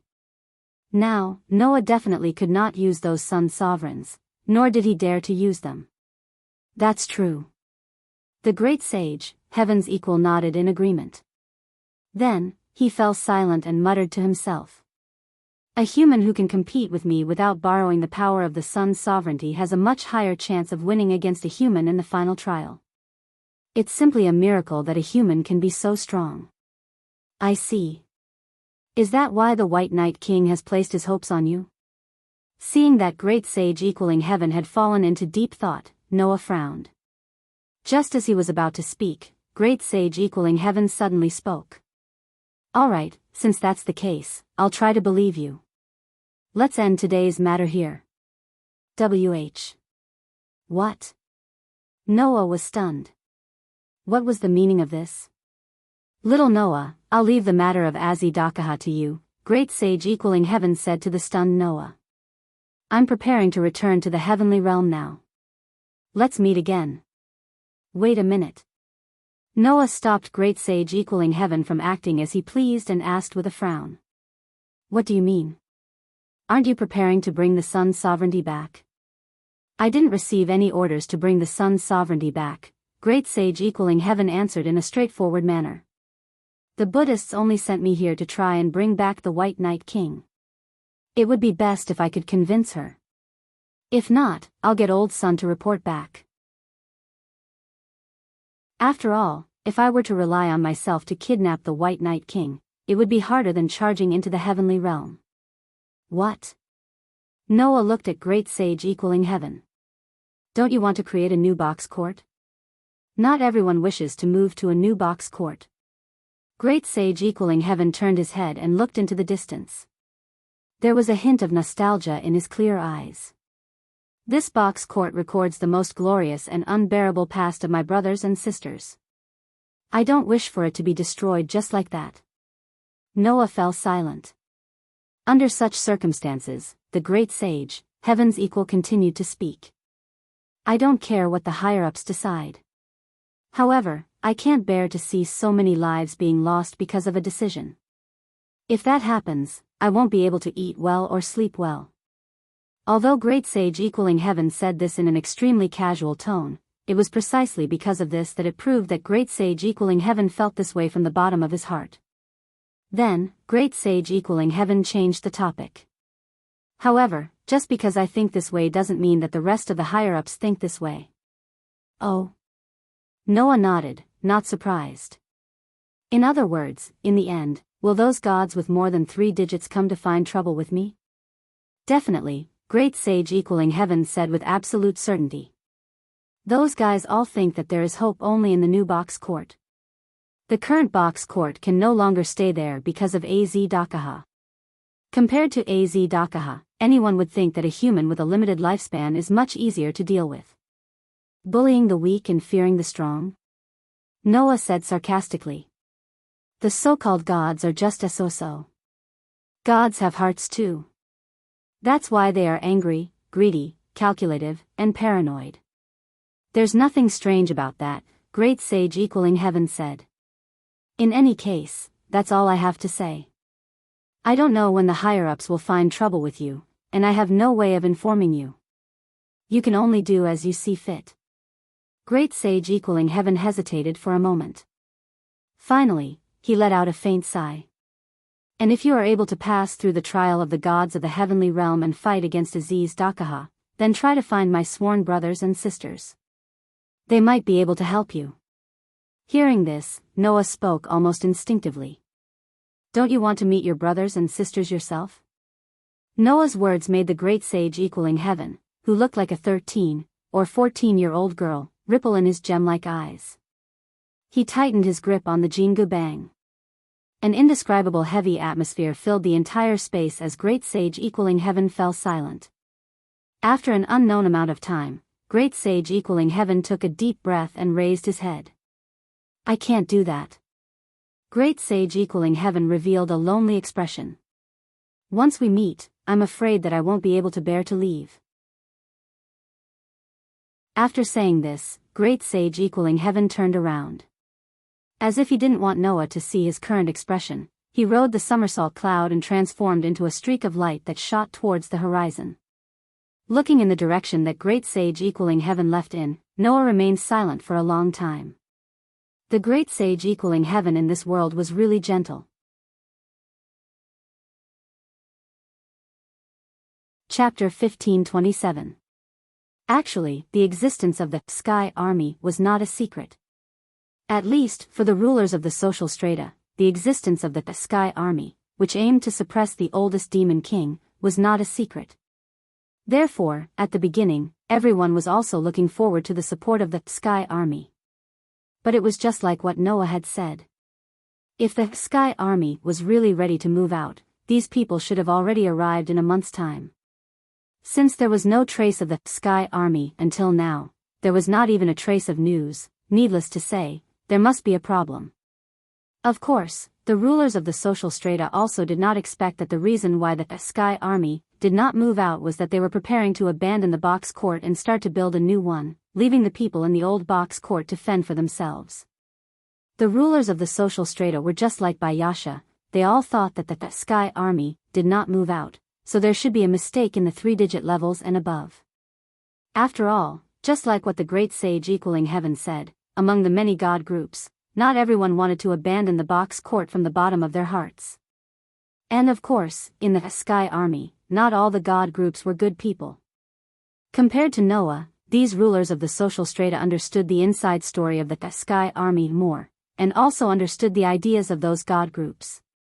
Basically, except for the 12 heavenly guardians who were directly under Sakra, even if the rest of the god groups came to the lower realm to suppress the demon king, they would definitely use purification as a reason to completely turn the middle and lower realm of the box court into a piece of scorched earth. Therefore, if because of this matter, the 3-digit levels of the god groups had a dispute over the dispatch of the Sky Army members, then it was not impossible that it had been delayed until now. Moreover, it was also possible that there was a problem with the Sky Army. The Sky Army referred to the Gate of Heaven. It was the door that connected the 3-digit levels and the lower realms, allowing the gods to descend to the lower realms. If the 3-digit levels of the gods casually descended to the lower realms, just this act alone could cause a world-shaking disaster. The Gate of Heaven, the Sky Army, was a door that was created to reduce the impact of the descent. Through the Sky Army, the 3-digit levels of the gods and star spirits could appear in the lower realms. If one descended to the lower realm without going through daily heaven, then no matter how strong one's will was, they could become the source of disaster. It was precisely because of this that existences above 3 digits could not easily interfere with the lower realm. In light of this, if there was a problem with Li Gao Tian, it would not be strange for the Sky Army to not be able to move out. Due to various considerations, the leaders of the social class did not think that the higher-ups were ready to abandon Box Ting. But like Noah, they felt that the Sky Army would not be mobilized. If he wanted to defeat Az Dakaha, he would have to rely on himself. Under such circumstances, the Stratum overlords began their operations like a raging fire. For example, the hunting of Az Dakaha's split body. Therefore, when Noah left the ancient castle to search for White Yiksha, the members of No Name also participated in the hunt. Aside from Ren, who did not have any combat power, Black Rabbit, Judo Asuka, Hiroi Hiroyuki, Letitia, and Pest had all participated in the operation. And the community that acted together with the members of No Name was none other than Will-O-Wisp. At this time, everyone was riding on a few pterosaur fire dragons lent by Salamandra, heading towards the location of the hunting target. Ai Xia did not ride on the fire dragons, but rode on Jack's back, secretly looking in the direction of No Name's group, wanting to say something but hesitating. The one who noticed Ai Xia's strangeness was Hiroi Hiroyuki, who had sharp senses. Immediately, Hiroi Hiroyuki tilted his head and asked without hesitation, "What's wrong?" With that one sentence, everyone in No Name turned to look at Ai Xia. Being stared at by so many people at once, Ai Xia's neck could not help but shrink. However, Ai Xia did not shrink back, but after hesitating for a long time, she said somewhat bashfully. That sir from your community, did he not come with you? That sir? Jito Asaka asked doubtfully. Which sir? On the contrary, Black Rabbit showed a sharp intuition that she did not usually have. The sir that Miss Ai Xia is talking about, could it be Noah-san? Yes, yes, yes. Ai Xia nodded repeatedly, but when she noticed that her excessive behavior had attracted everyone's strange gazes, her pretty face immediately stiffened, and she awkwardly smiled. Why didn't Noah-san come with us? The one who answered this question was not Black Rabbit, but Letitia. Master has other things to do. Letitia kept looking forward, and did not even turn her head to look at Ai Xia, and answered very casually. Moreover, it's just a group of clones, it's not to the point where Master needs to personally act. Hearing this, everyone could not help but look at each other, and secretly smiled bitterly in their hearts. To Letitia, perhaps Azi Dakaha's clones were really nothing much, right? Although the first generation of Aziz Dakaha's doppelgangers were all at the level of deities, Letitia, who had retrieved her divinity and completed the dragon's shadow, was able to unleash the full power of the Demon King when she was born. Letitia's level was in the 4 digits of the box court. Furthermore, Letitia possessed the sovereignty of the Ophiuchus constellation's sun, so it was not difficult for her to deal with a group of god-level clones. However, this was not the case for the rest of the people. Other than Letitia, the ones with the strongest battle power were likely Pest and Jack. Among them, Pest was at the level of god. Thus, to the rest of the people, a god-level opponent was still very pressuring. After getting rid of the slight unhappiness in her heart, Pest glanced at Ai Xia and asked in a somewhat disinterested manner. Speaking of which, you seem to be, before she could finish her words, Letitia's sharp gaze landed on Pest. This caused Pest's entire body to tremble. She hurriedly changed what she was going to say. You seem to be very respectful toward Master. Isn't that only natural? Ai Xia shouted without hesitation. Lord Noah is so handsome. So powerful. Is he not worthy of respect? The entire place suddenly turned silent. In the next instant, all the members of No Name, including Letitia, cast strange gazes toward Ai Xia. Only then did Ai Xia realize what she had said, and her expression instantly froze. Oh, Jiofei Bird's mocking voice sounded. Is Noah very handsome? So that's how it is, even Hiroi Hiroyuki revealed a mischievous expression. Is Noah very handsome? Yes, Black Rabbit snickered. Is Mr. Noah very handsome? Is that so? However, Pest appeared to have lost interest in the matter. Isn't that guy very handsome? Only Letitia was looking at Ai Xia with a somewhat approving gaze.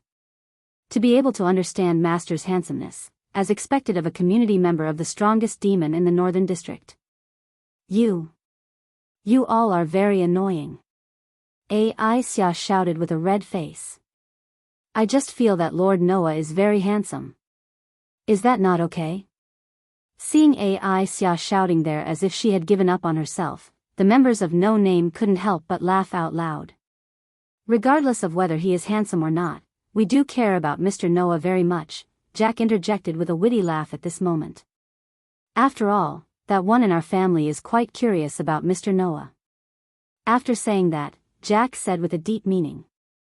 Perhaps, they have already met. Who knows? Noah, who didn't know what the girls of No Name were doing, returned to White Yiksha after parting with Great Sage Equaling Heaven. After chatting with White Yiksha for a while, he left and directly returned to the castle. Walking on the road to the throne hall, Noah muttered to himself as he thought about the matters regarding the group of gods. About the gods, should I mention it to Sarah and Shadora? Noah, who was thinking about this, didn't notice. In an alley beside the street, a figure quietly peeked out and curiously looked in the direction of Noah.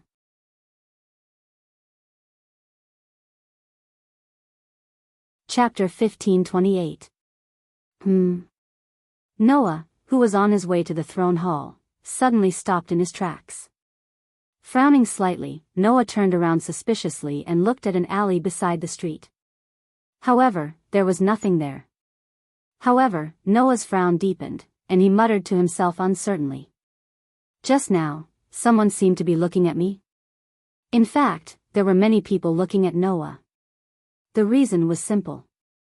The news of Noah killing the leader of the Two Wings, with one punch when he first came to this camp had already spread to all the large communities. Moreover, in order to boost morale, Sarah and Shadora also announced that the human hero, No Name, who once fought against the oldest demon king, Az Dakaha, and severely injured the three-headed demonic dragon, exposing the weakness of his heart, was still alive. Therefore, now, everyone clearly knew what kind of person this seemingly inconspicuous human in front of them was. Therefore, once he entered the castle, Noah was being scrutinized by the people around him. However, just now, Noah's superb sensing ability allowed him to feel a gaze that was different from the others staring at him. Therefore, Noah looked around and carefully observed the direction of the alley. After he did not find anything wrong, his frown slowly loosened. Forget it. Although he did not know who was secretly observing him, Noah's outstanding sensing ability told him that the other party's gaze did not carry any malice, killing intent, or hostility. Since that was the case, if other people wanted to observe him, then let them observe him. After all, it was not the first time Noah attracted so much attention. With this thought, Noah turned around and walked forward again. However, in the next moment, Noah's footsteps suddenly stopped, and he abruptly took a small step to the side. Whoosh! At this moment, an unidentified flying object flew past where Noah was just standing. If Noah did not dodge, then he would have been attacked by the unidentified flying object. Now, Noah's dodge caused the unidentified flying object to miss and continue to fly forward without slowing down. Almost at this moment, Noah suddenly stretched out his hand, and with a paw sound, he fiercely caught the unidentified flying object. Only then did Noah clearly see the unidentified flying object's body. It was a blunt cross weapon. Most people called it a hammer, or an iron hammer. In other words, just now, someone used this blunt cross weapon to attack Noah. Immediately, Noah suddenly turned around and looked in the direction of the alley. This time, Noah saw it. Undoubtedly, there was nothing in the alley before. A black shadow seemed to poke its head towards Noah's direction. When it realized that Noah was looking, it immediately, as if it was shocked and immediately retreated. Unfortunately, this time, Noah clearly found the traces of the old man. Without any hesitation, Noah flashed and rushed to the front of the alley. Noah could not help but be surprised. Because, in the alley, there was nothing. It was a dead alley. Less than 20 meters away from the mouth of the alley, there was a wall. If there was someone here just now, then it was impossible to escape. Could it have flown up? Noah raised his head and looked at the sky. That place was naturally empty as well. That's not right. Noah reacted.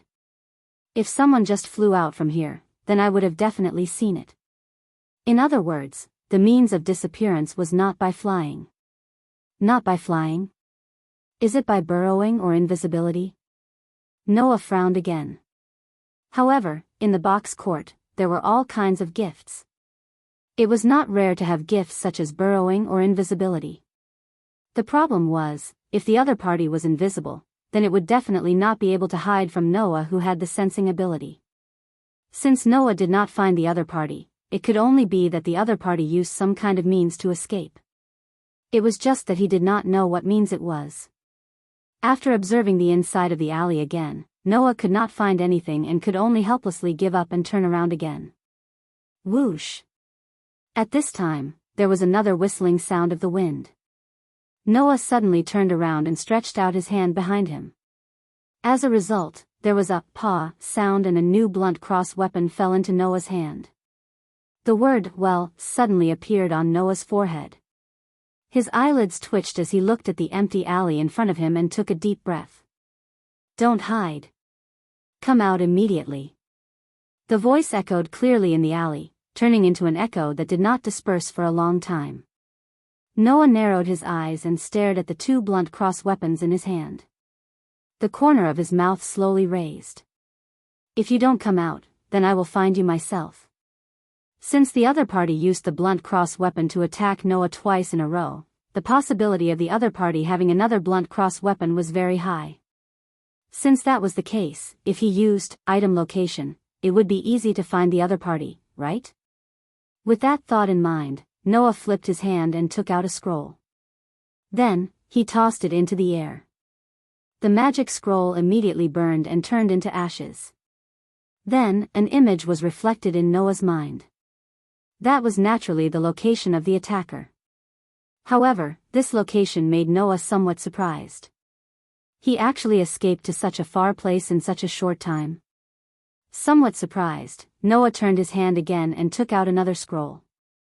This scroll had a teleportation spell attached to it. Clang! The scroll burned, and Noah turned into a beam of dim light, disappearing from the spot. Noah's vision in front of him rotated, and then, he was teleported to another alley. Eh! A voice full of surprise rang out.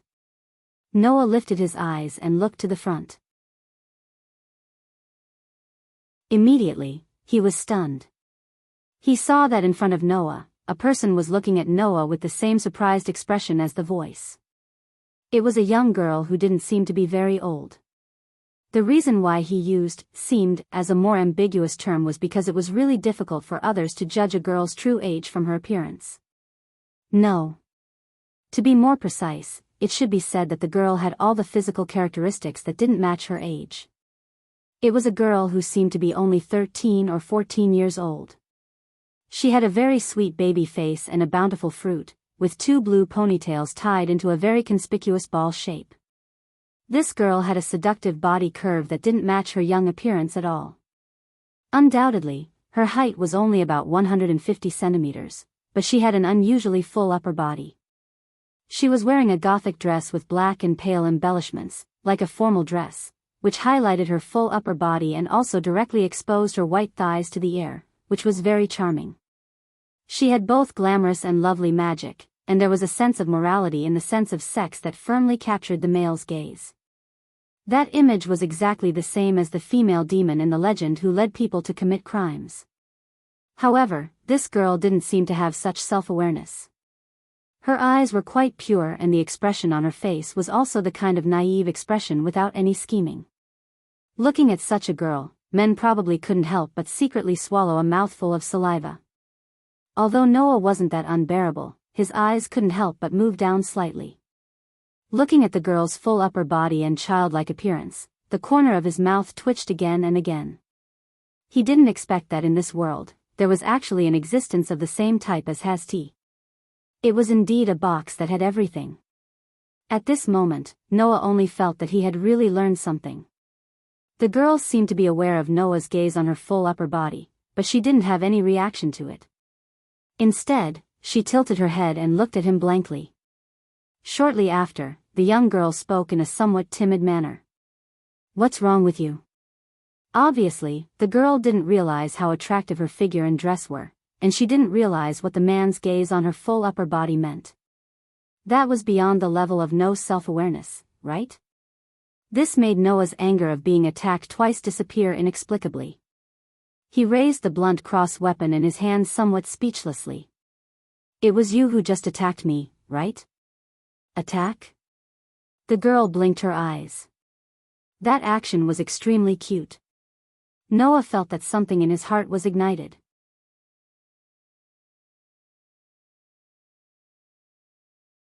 Chapter 1529.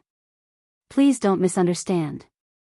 Noah's anger wasn't ignited by any evil thoughts, but rather, he was filled with depression. From the innocent expression on the girl's face, Noah could roughly guess what was going on. Most likely, the other party didn't even consider throwing a blunt object as an attack, right? So, what was this to the girl? To play? Feeling depressed, Noah raised the cross-blunt weapon in his hand and asked the girl directly. "Why did you throw this thing at me?" Looking at the cross weapon in Noah's hand, the girl seemed to have finally understood what was going on. She raised her eyes slightly, looked at Noah, and said, I wanted to see how you would react. Huh? Noah couldn't help but be stunned. He was also a little confused. Just because of this? The girl nodded. Noah felt all the strength in his body leaving him, and he was completely speechless. He thought this girl was the same type of existence as Hestia, but he didn't expect that they were only similar in terms of appearance. At least, Hestia definitely wasn't like this girl, who was so natural that it made people speechless. As expected, there are a lot of weirdos in the box. Noah threw the blunt object in his hand back to the girl. But I'm sorry, I'm not interested in being someone's observation target. Please go and see how others react. Seeing the blunt object being thrown back, the girl clumsily caught it with her hands and feet. At this moment, Noah turned around and walked towards the street outside. Seeing this, the girl was slightly startled and followed him without hesitation. On the wide street, many people were walking in and out of the doors of many buildings. It was quite lively. However, at a certain moment, many people on the street turned their eyes towards a certain direction. Their eyes flickered with amazement, and many men's eyes even turned as green as a wolf's. And where these people's gazes landed, Noah was walking there. Unfortunately, the surrounding people's gazes weren't directed at Noah, but at the girl behind Noah. Feeling the piercing gazes of the surrounding people, Noah had no choice but to stop in his tracks. He turned around and looked at the young lady who was following him. Why are you following me? Hearing this, the girl also stopped and stared at Noah with her big blinking eyes. After hesitating for a moment, she asked. I'm very curious about you. Is that so? Noah once again felt weak from the girl's innocent tone. It's an honor to be curious about a beautiful girl like you. If possible, I hope you can tell me the reason. Because Jack told me. The girl stared at Noah without blinking as she said so. You once defeated Maxwell. Jack. Maxwell? Noah was stunned. How did these two names end up together? The girl didn't seem to understand how many questions her words caused to Noah, just like how Noah should understand her meaning. She tilted her head and looked at him innocently. Noah's intuition and rationality told him that if this continues, he probably won't be able to solve his questions. Talking to this natural girl, if he didn't speak more directly, she definitely wouldn't understand, right? Alright, it's my fault. Noah rubbed the space between his eyebrows and didn't beat around the bush. First, please tell me, you know Jack, right? Yes. The girl nodded. Jack is a member of my community. You're a member of the community?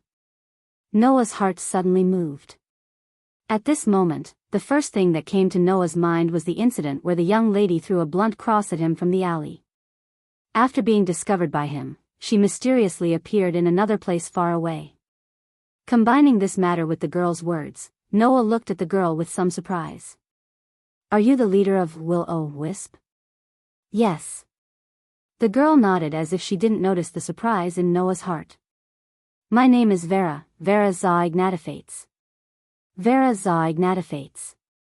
The leader of the six-digit community, Will-O-Wisp, born at the border between life and death, able to freely move between life and death, known as the strongest great demon in the north.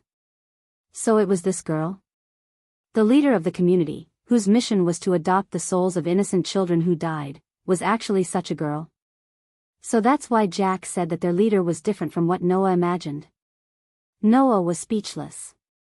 However, reality proved that this girl's words were probably correct. If it was a great demon who could freely manipulate the realm, then she could use teleportation. After being discovered by Noah, she would immediately disappear from the alley and appear far away. Moreover, after careful observation, Noah could also use his sensing ability to detect a very ordinary aura from the girl named Vera. It was definitely not an aura that an ordinary girl should have. That. Noah scratched his head and said somewhat tentatively. Can I just call you Vera? Vera nodded without any objections. Then, Vera, I understand that you are the leader of Will-O-Wisp. Noah decided to first clarify another very important matter. But, you are also related to Maxwell? Maxwell. Once together with Gajeel, in order to understand Kayaz Dakaha's seal, they joined forces to besiege Noah. The demon king who could manipulate the realm of cold and warmth, possessing an immortal body. That guy could also use the power of the realm of manipulation to teleport. Now that Vera mentioned Maxwell, Noah could not help but think that the two of them had some sort of relationship. However, what surprised Noah was that Vera's eyes widened slightly, as if she had heard something extremely shocking, or as if she had thought of some disgusting past. She desperately shook her head with tears in her eyes. No, no. I have nothing to do with that disgusting person. Disgusting? Noah was shocked by Vera's overly intense reaction. What? What's going on? Vera did not explain, but continued to step forward with tears in her eyes. She reached out a hand and tugged at Noah's clothes, saying helplessly, I hope you can help me. When a young girl with a youthful face and a full bust, possessing both sexiness and cuteness, whose charm was off the charts, tugged at your clothes with tears in her eyes and pitifully asked you for help, how would you feel? At least, Noah looked away unnaturally, feeling helpless. Seeing Noah's helpless look, Vera thought that Noah had rejected her request for help, and her eyes were filled with tears. Help me, only you can help me. After saying that, Vera pitifully added another sentence. If you are willing to help me, I can agree to any request you have. Noah really felt that his heart was about to explode. If Vera's appearance and actions could cause more than 10,000 points of damage to Noah, then, with this sentence, it was believed that any man would suffer tons of damage. This little devil's every move, every word, and every sentence was exuding a shocking allure, constantly evoking thoughts in people's hearts. If it was a person with an unstable mind, at this moment, wouldn't they have fallen? After all, even Noah had the impulse to make some unreasonable requests for a moment. From this point of view, Vera was really worthy of being a female devil. Noah could only smile bitterly, patted his cheeks, and looked around. Around them, all the men's eyes were about to pop out from Vera's teary and pitiful appearance. Noah sighed, reached out, and held Vera's hand that was tugging at the corner of his clothes. No matter what, let's leave here first. Vera nodded without any objection, and did not resist Noah's intimate action, obediently being led away by Noah. Looking at Vera being led away by Noah, the surrounding men's eyes were full of envy and jealousy. Presumably, these guys must have thought that Noah intended to kidnap Vera, find a place where no one was, and do something shameful and enviable, right?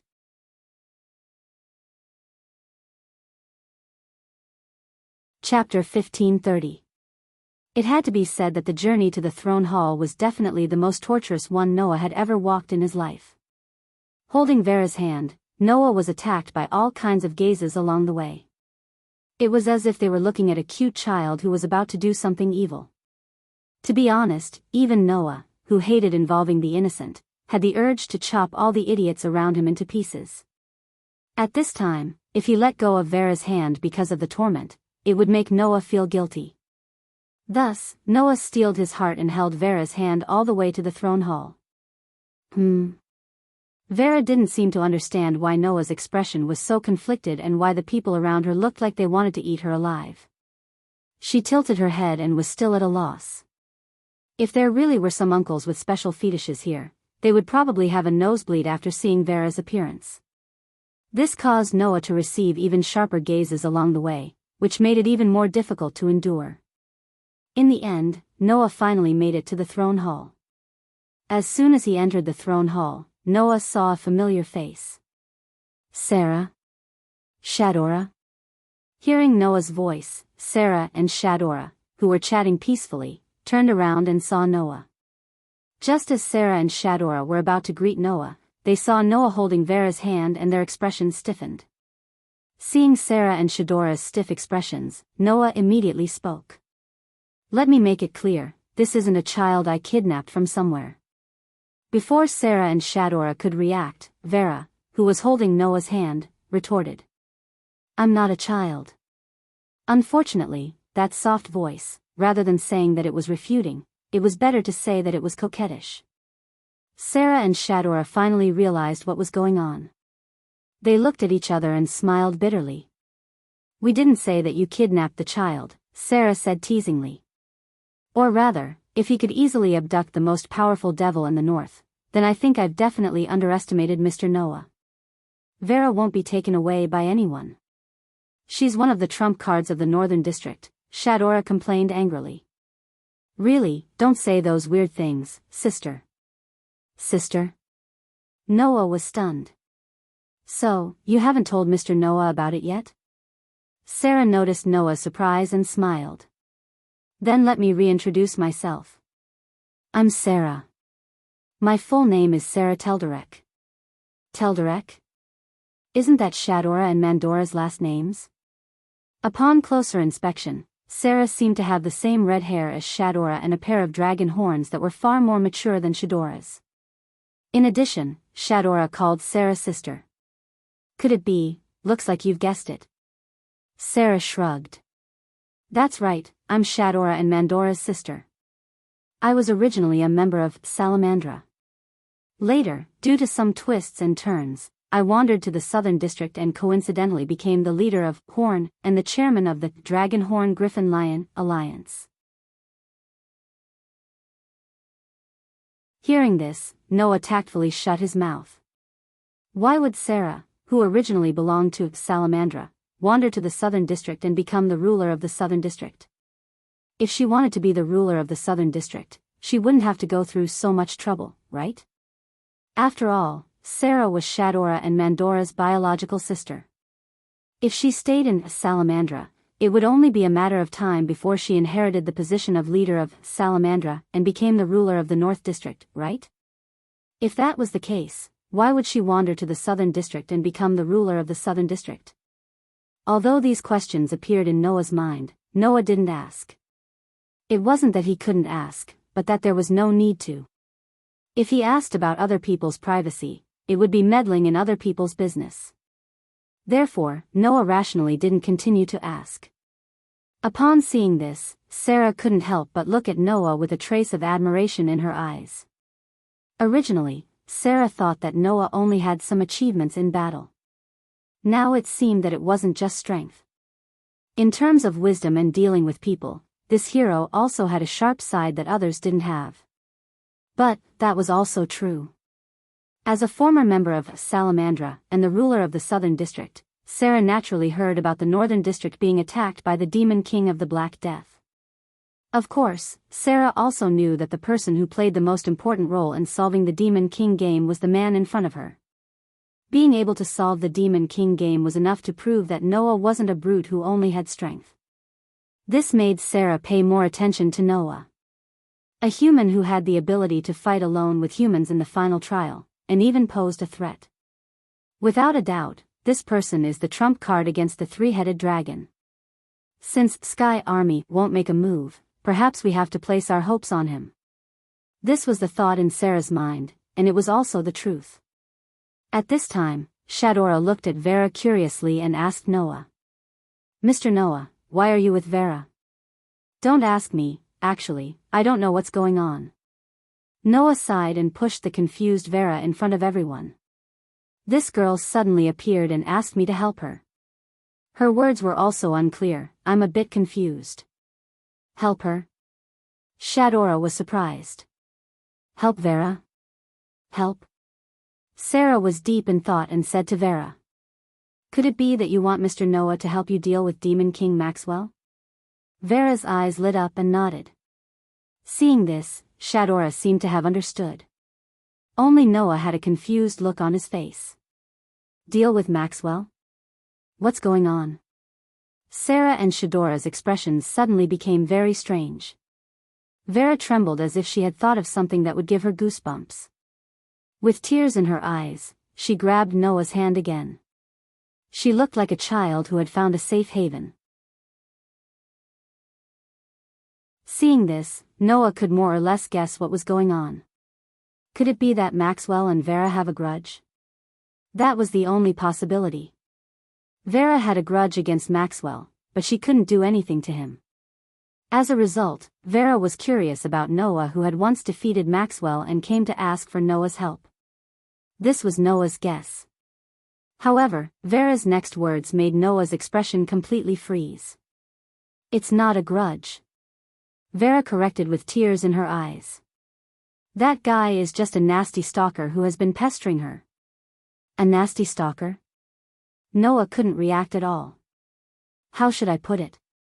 Sarah laughed bitterly. "Let's put it this way. Devil King Maxwell has an excessive love for Vera. Before he came to the box court, he had been pursuing Vera. For this reason, he didn't hesitate to pester her. Even when Vera came to the box court, the Devil King cultivated in the outside world for hundreds of years and used his own strength to open the entrance to the box court. In the end, he chased her all the way here. This unexpected fact made Noah feel as if he had swallowed a fly. His face was full of bitterness. That's not an ordinary stalker," Vera said, as if to show Noah her helplessness. "That guy likes to be intoxicated and delusional. I've already said that I don't like him anymore, but he keeps saying that I'm just throwing a tantrum and being shy. He keeps saying disgusting things. I hate him very, very much. But that guy can teleport. No matter where I go, he follows me. That guy, was he that disgusting?" No wonder Vera came to Noah for help. She was really annoyed to the point that she couldn't do anything, right?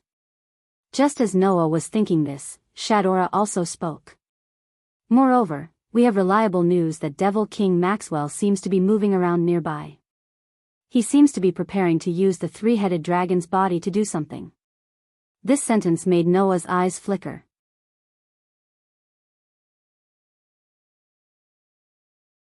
Chapter 1531. Around nighttime, No Name, and Will-O-Wisp, who went to fight the three-headed dragon's avatar, successfully returned to the castle in triumph. Although the three-headed dragon's first-generation avatar was at the deity level, it was not that difficult to deal with it with the four-digit Letitia. In the castle, among the people who went to fight the three-headed dragon's avatar, other than Letitia, there was only the Queen's Knight, who belonged to the Queen of Halloween, who had four-digit combat power. Therefore, among the several groups who were assigned the mission to fight the three-headed dragon's avatar, other than the Queen's Knight, only Letitia's group completed the mission and returned on the same day. As soon as they returned to the castle, Noah met up with everyone in the minister's hall. At this time, in one of the reception rooms in the minister's hall, the people who belonged to No Name and Will-O-Wisp were gathered together. Ayaya. Looking at Vera, who was grabbing onto Noah's clothes as if she was grabbing onto a life-saving straw and not letting go, Jack said with a smile. As expected, she went to find Sir Noah. "Sister Vera is really something." Aisha looked at Vera, who was grabbing onto Noah's clothes, with a helpless and envious gaze, but she also expressed her understanding. "However, it can't be helped. Such a disgusting stalker is moving around. If it were me, I would also be scared half to death." "A stalker?" Black Rabbit said with a little hesitation. "It's really hard to imagine that the Demon King is a stalker. Not to mention, this stalker can teleport." Letitia also expressed her opinion, which was rare for her. "It's really the worst combination." "Then, what's the situation now?" Flying Bird pointed at Vera and said to Noah. "Are you going to help this child deal with the Demon King Maxwell?" "That's what I'm going to do." Noah picked up the teacup and took a sip of tea. A cold light flashed in his dark and deep eyes. "After all, I still have a score to settle with that guy."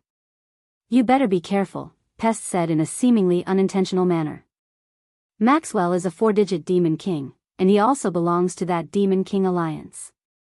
Since he is moving around, then the people of the Demon King Alliance are also moving around. You may be very strong, but if your opponent is not one person, but a group of Demon Kings, you may also fail miserably. Don't worry, I'm not that reckless." Noah placed the empty teacup in front of him. Letitia immediately stepped forward and filled the empty cup in Noah's hand with new hot tea before retreating obediently. Only then did Noah pick up the teacup again and drink little by little. As he drank, he answered. "Compared to strength, I'm more worried about how to deal with Maxwell's undying body. Last time, when I fought with that guy, I even used a special gift that works on undying, but he still didn't die. How should I deal with him? This is really a bit of a headache for me. Is that so? Yao tilted his head. In other words, not even Noah has a way to deal with that Demon King Maxwell? That's not the case. Noah suddenly smiled. Although I don't know what kind of principle Maxwell used to resurrect himself and what kind of gift he used, when the name Maxwell is mentioned, the first thing that comes to mind is naturally that physicist with a deep relationship with electromagnetism, optics, astronomy, and thermodynamics. I think that if we start from this aspect, we should be able to find a way to deal with that guy. After saying those words, Noah narrowed his eyes slightly. Besides, even if we can't find a way to deal with him, it doesn't matter. His power will be defeated by an even more powerful power. Even gods can be killed. A demon king of unknown origin is likely the same, right? Everyone nodded in succession. At this time, Jack bowed his head to express his gratitude to Noah. Thank you so much, Your Excellency Noah. If possible, we would also like to deal with Demon King Maxwell ourselves. However, although that Demon King is disgusting and vile, he is still a 4-digit number. Coupled with his immortal body and teleportation, even among the 4-digit number, there are not many who can deal with him. With our strength alone, we really can't do anything to him. We can only ask for help from you, who once suppressed him. You're welcome. Noah shook his head with a smile. Originally, if that guy appeared, I wasn't going to let him go. You just happen to have a grudge with him, which is in line with my purpose. Is that so? Jack shook his head and smiled. Regardless, thank you, Your Excellency Noah. Yes. Ai Xia also expressed her opinion. With Sir Noah protecting Sister Vera, there is no danger. As soon as Ai Xia's words came out, except for Noah and Vera, the rest of the people cast a mocking look at her. Ai Xia, who understood the meaning of everyone's gaze, blushed and glared back at them one by one. What are you looking at? Haven't you seen people chasing after idols? Everyone burst into laughter at once. Only Noah had a confused look on his face. Yao also laughed softly and looked at Vera. Noah's next mission is to protect her, right? Yes. Noah spread his hands. It's just a matter of convenience. Yao nodded and didn't say anything else. He just looked at Vera curiously. Vera also looked at Yao. After a while, she suddenly took out a cross-shaped blunt weapon. Bang! Along with a muffled sound, a cross-shaped blunt object suddenly flew out and heavily smashed on Yao's head, making him groan in pain. Everyone was shocked as they didn't expect Vera to suddenly attack Yao. You! What are you doing? Flying Bird stood up and glared at Vera. Is this how you treat your fellow protectors? Wait. Wait a minute. Ai Xia quickly stood up and held Flying Bird's shoulder in a fluster. That's Sister Vera's hobby. She doesn't mean any harm. Hobby? Flying Bird looked at Ai Xia in disbelief. Throwing a blunt weapon at someone's head is a hobby? 2. To be precise, it's a hobby of throwing a blunt weapon at someone you're interested in and seeing their reaction. Ai Xia laughed dryly. I've told Sister Vera many times, but Sister Vera won't change. I can't do anything about it. Anyway, I'll be more careful. Please forgive me. A hobby of throwing a blunt weapon at someone you're interested in and seeing their reaction? Noah looked at Vera with a complicated expression. I see. No wonder the way we met was so strange. For Vera, who was disgusted by Maxwell, Noah, who was able to suppress Maxwell, was indeed an object of interest. For this seductive little devil, it was indeed not an attack. Just like what Ai Xia said, it was just a hobby. The angry Flying Bird snorted coldly and turned his head away. Vera didn't seem to understand why Flying Bird was so angry. She looked at Flying Bird in a daze. Then, a new blunt weapon suddenly appeared in her hand. Bang dash. Flying Bird, who was still angry, felt an intense pain in her head. She held her head and squatted down. It was so painful that tears came out of her eyes. Unlike Yao, who used the life catalog to absorb the power of various beasts and had a very strong physique, Flying Bird's body was completely like that of a normal person. Being hit by a hammer was enough to cause serious injuries. You bastard.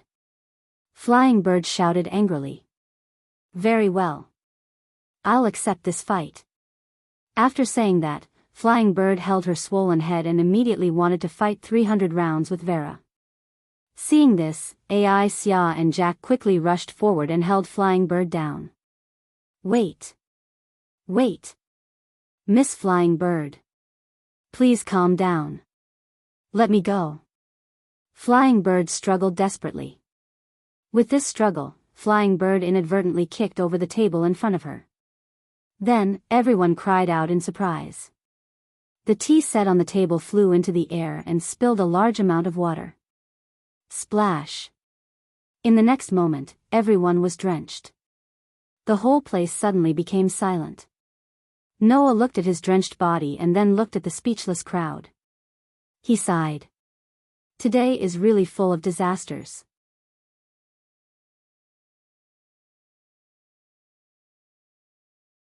Chapter 1532. Since the extinction of the vampires, the vampire castle that was occupied by the fallen demon king Letitia had been abandoned for more than 1,000 years. Time was cruel. More than 1,000 years was enough to turn a bustling city into a dilapidated ruin. Although the vampire castle did not become a ruin, it was like a historical site, with traces of time everywhere. However, when the castle was used as a camp to deal with the oldest demon king, the situation inside changed a lot. Although it was not to the extent where it was when people first started living, but in order to survive, some necessary recovery was still needed. For example, bathing was a problem that had to be solved. Perhaps, for those men, it did not matter whether they took a bath or not. But for women, not taking a bath for a day was more unacceptable than taking their lives. Not to mention, the members of No Name were basically all women, and even the leaders of Thousand Eyes, Salamandra, and Dragonhorn Griffin Lion were all women. Under these circumstances, the 4 communities that were stationed in the throne hall naturally had to have a bathhouse. Perhaps it was because of the girls' interest, or perhaps it was because the rulers of the social class all wanted to relax during the battle against the oldest demon king, but the bathhouse prepared in the throne hall was especially large. The members of No Name and Will-O-Wisp who were drenched expressed that they were ready to take a bath in the bathhouse. Noah and Jack were also drenched. However, the two of them had completely different thoughts. Noah, like the girls, also wanted to take this opportunity to take a bath. It was unknown if Jack really did not have a body, but he did not care about the bathhouse at all. His body burned with a flame, directly evaporating the water vapor on his body, and then he happily left, expressing that it did not matter whether he took a bath or not. Under these circumstances, Jack left, and the girls went to the bathhouse. Black Rabbit and the others will use the bathhouse for about half an hour. Black Rabbit said to Noah. So, Mr. Noah, please take a bath after half an hour. Hearing this, Noah actually wanted to say that he only needed 10 minutes, please let him take a bath first. However, to let a group of young girls wait for him in the bathhouse for 10 minutes while soaking wet, he reckoned that these young girls wouldn't be willing to do so, right? Hence, Noah sensibly didn't bring it up. He could only stay in the room and wait for a full 30 minutes with a depressed expression. When his body was almost frozen like a dog, he got up and walked in the direction of the bathhouse. Halfway there, Noah suddenly stopped in his tracks, stunned. At this time, Noah finally remembered something extremely important. Where is the bathhouse? Noah had just returned to this world today, and he had also just moved in here today. How would Noah know where the bathhouse was? Could it be that after waiting for half an hour, he couldn't even take a shower in the end? Noah felt that if that was the case, then it was really too. Fortunately, at this time, his savior appeared. Mr. Noah? Sarah slowly walked over from the other side of the corridor and greeted Noah. Then, she saw Noah's wet appearance and was stunned, then stood up in surprise. How did you become like this? Well, there was an accident. Noah faintly sighed. So, now, I am going to find a bathhouse to take a good bath. Is that so? Sarah did not know if she had guessed something, but her gaze towards Noah was more or less filled with sympathy. Mr. Noah, it must have been hard on you. Whether it was hard or not is secondary. Noah looked at Sarah with a face that wanted to cry but had no tears. The problem is that I still don't know where the bathhouse is. I see. Sarah nodded in realization, reached out her hand, and pointed in a direction. The bathhouse is at. Speaking of this, Sarah suddenly stopped, not knowing what to think. She turned in another direction and pointed at the other end of the corridor. The bathhouse is in this direction. Walk along this corridor until you reach the end, you will see a small staircase. Go down there, if you see a door, then that is the bathhouse. Is that so? Noah said as if he was saved. Thank you, Sarah. It's a small matter, no need to thank me. Sarah pursed her lips and smiled. Then, I won't disturb Mr. Noah's bath. Okay. Noah nodded. Talk to you next time. Leaving this sentence, Noah could not wait to walk in the direction pointed by Sarah. Looking at Noah's gradually disappearing back, Sarah smiled. No matter what, he is still our trump card, I should treat him well. Black Rabbit and the others should forgive me, right? On the other side, Noah walked along the corridor for a full 5 minutes, but in the end, he still did not reach the end. Then, when he reached the end, Noah spent a lot of effort to find a staircase in a corner that could only allow one person to pass through. The staircase was dark and wet, reminiscent of an underground warehouse. Walking down the stairs, Noah finally found a door 10 meters below the ground. Looking at the door in front of him, Noah was somewhat speechless. It's just a bathhouse, is it necessary to make it so remote? With this thought, Noah pushed the door open and walked in. Unlike the outside, the inside was full of light, as if some kind of blessing was used to make the entire bathhouse very bright. The marble floor and walls looked very smooth. However, this was only the changing room. As for the bathroom, it was probably further inside. Looking around, Noah nodded with a little satisfaction. It seems that waiting for so long was not in vain.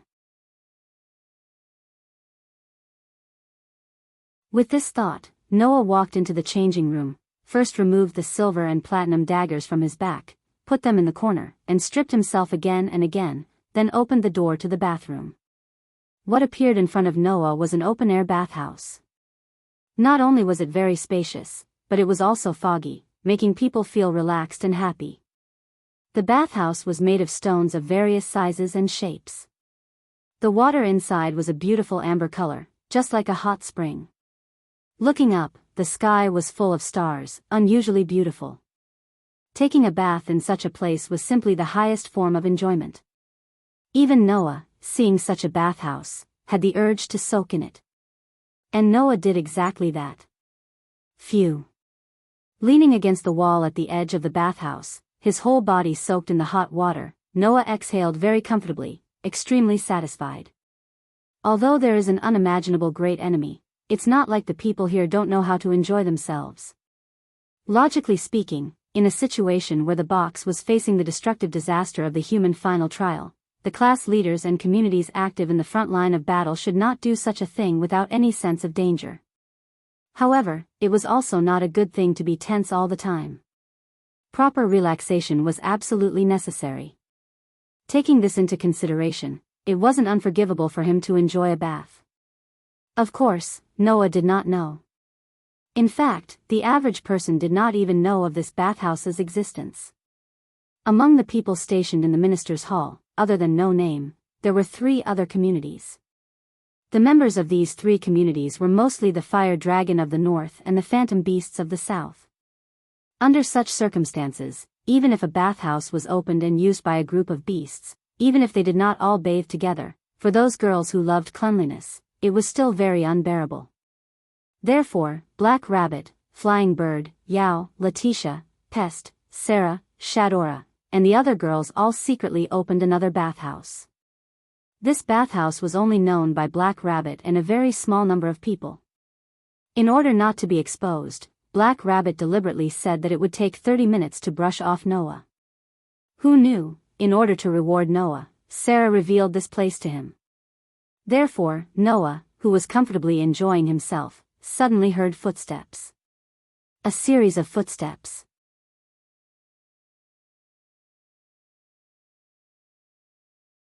Chapter 1533. Because Noah was the only one in the bathhouse, he heard the footsteps as soon as Noah heard them.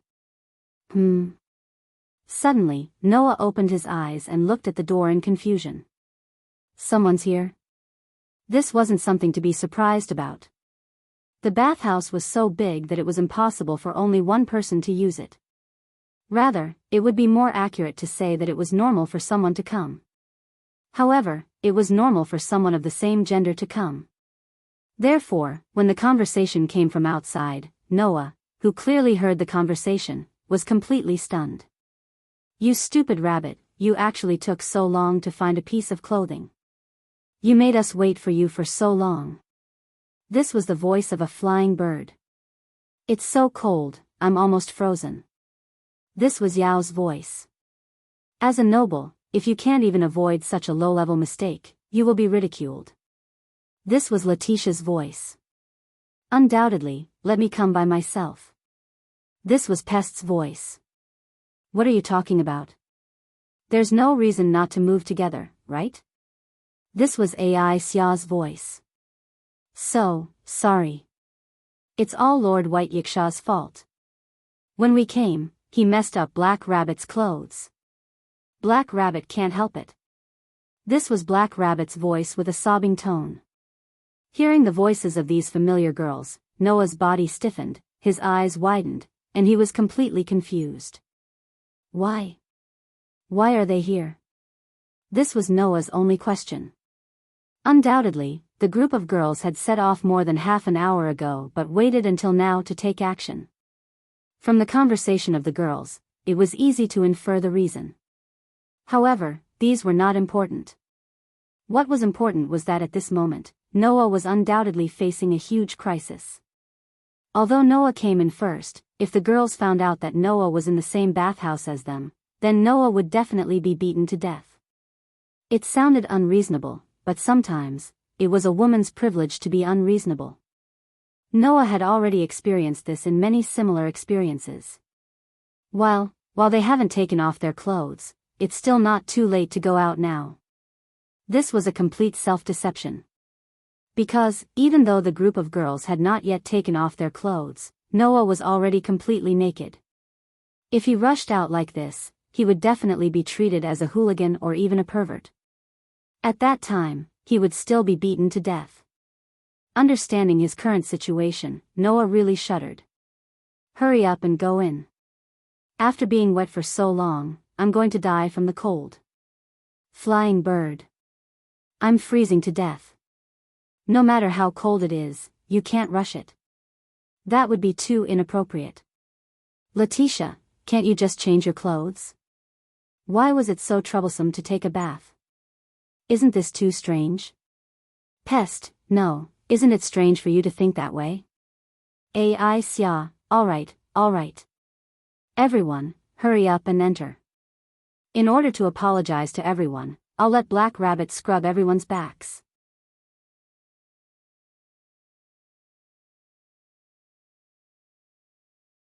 However, Noah had already seen the bodies of the group of young girls. They were firmly imprinted in his mind. Instead, he felt as if he was unable to get rid of them and had a deeper impression of them. "Unfortunately, if this continues, I'll definitely not be able to sleep tonight." Noah screamed miserably in his heart. "I must quickly get out of this dangerous place." With that in mind, Noah made up his mind. He took a deep breath and quietly dived into the water, swimming toward the shore. Due to the beautiful amber color of the water in the bathtub, he was completely unable to see what was happening underwater. Under such circumstances, Noah avoided those places based on the location of the group of young girls he had just determined and swam toward the most inconspicuous corner. However, not long after he swam, Noah suddenly bumped into a soft area. That soft feeling caused Noah's heart to involuntarily sway. Emin? A puzzled voice sounded from the surface of the water. Noah's head subconsciously popped out of the water. In the next second, two pairs of eyes met. The person who entered Noah's field of vision was an unexpected yet expected person. Unexpected because the other party had not made a sound, so Noah did not know that the other party had also come here. Expected because, thinking about it carefully, this person should be here as well. After all, she was also completely drenched. Surprisingly, it was Vera. The young girl was blinking her eyes and looking at the stunned Noah. Her pretty face began to redden at a speed visible to the naked eye. Noah's face was stiff, but his line of sight could not help but move down. The full upper body that was beyond imagination was immediately imprinted into Noah's field of vision. Looking at the scene that was enough to make any man lose his mind, Noah's face was stiff, and his eyes were wide open. Vera did not know how to cover her most important part when Noah was staring at it, but her pair of eyes began to gather moisture. Seeing that the young lady was about to burst into tears and scream at any moment, Noah immediately felt that he was at the end of his rope. At this time, Aisia's strange voice sounded. "Sister Vera, what's wrong with you?" Aisia's voice attracted everyone's gaze to Vera's direction. "It's over." This was Noah's only thought now. However, the next moment's development surprised Noah. He saw that Vera quivered, and the tears at the corner of her eyes instantly disappeared. She hugged Noah at an astonishing speed and turned around. Thus, Noah's figure was completely blocked by Vera. From the direction of the young girls, they could not see Noah at all.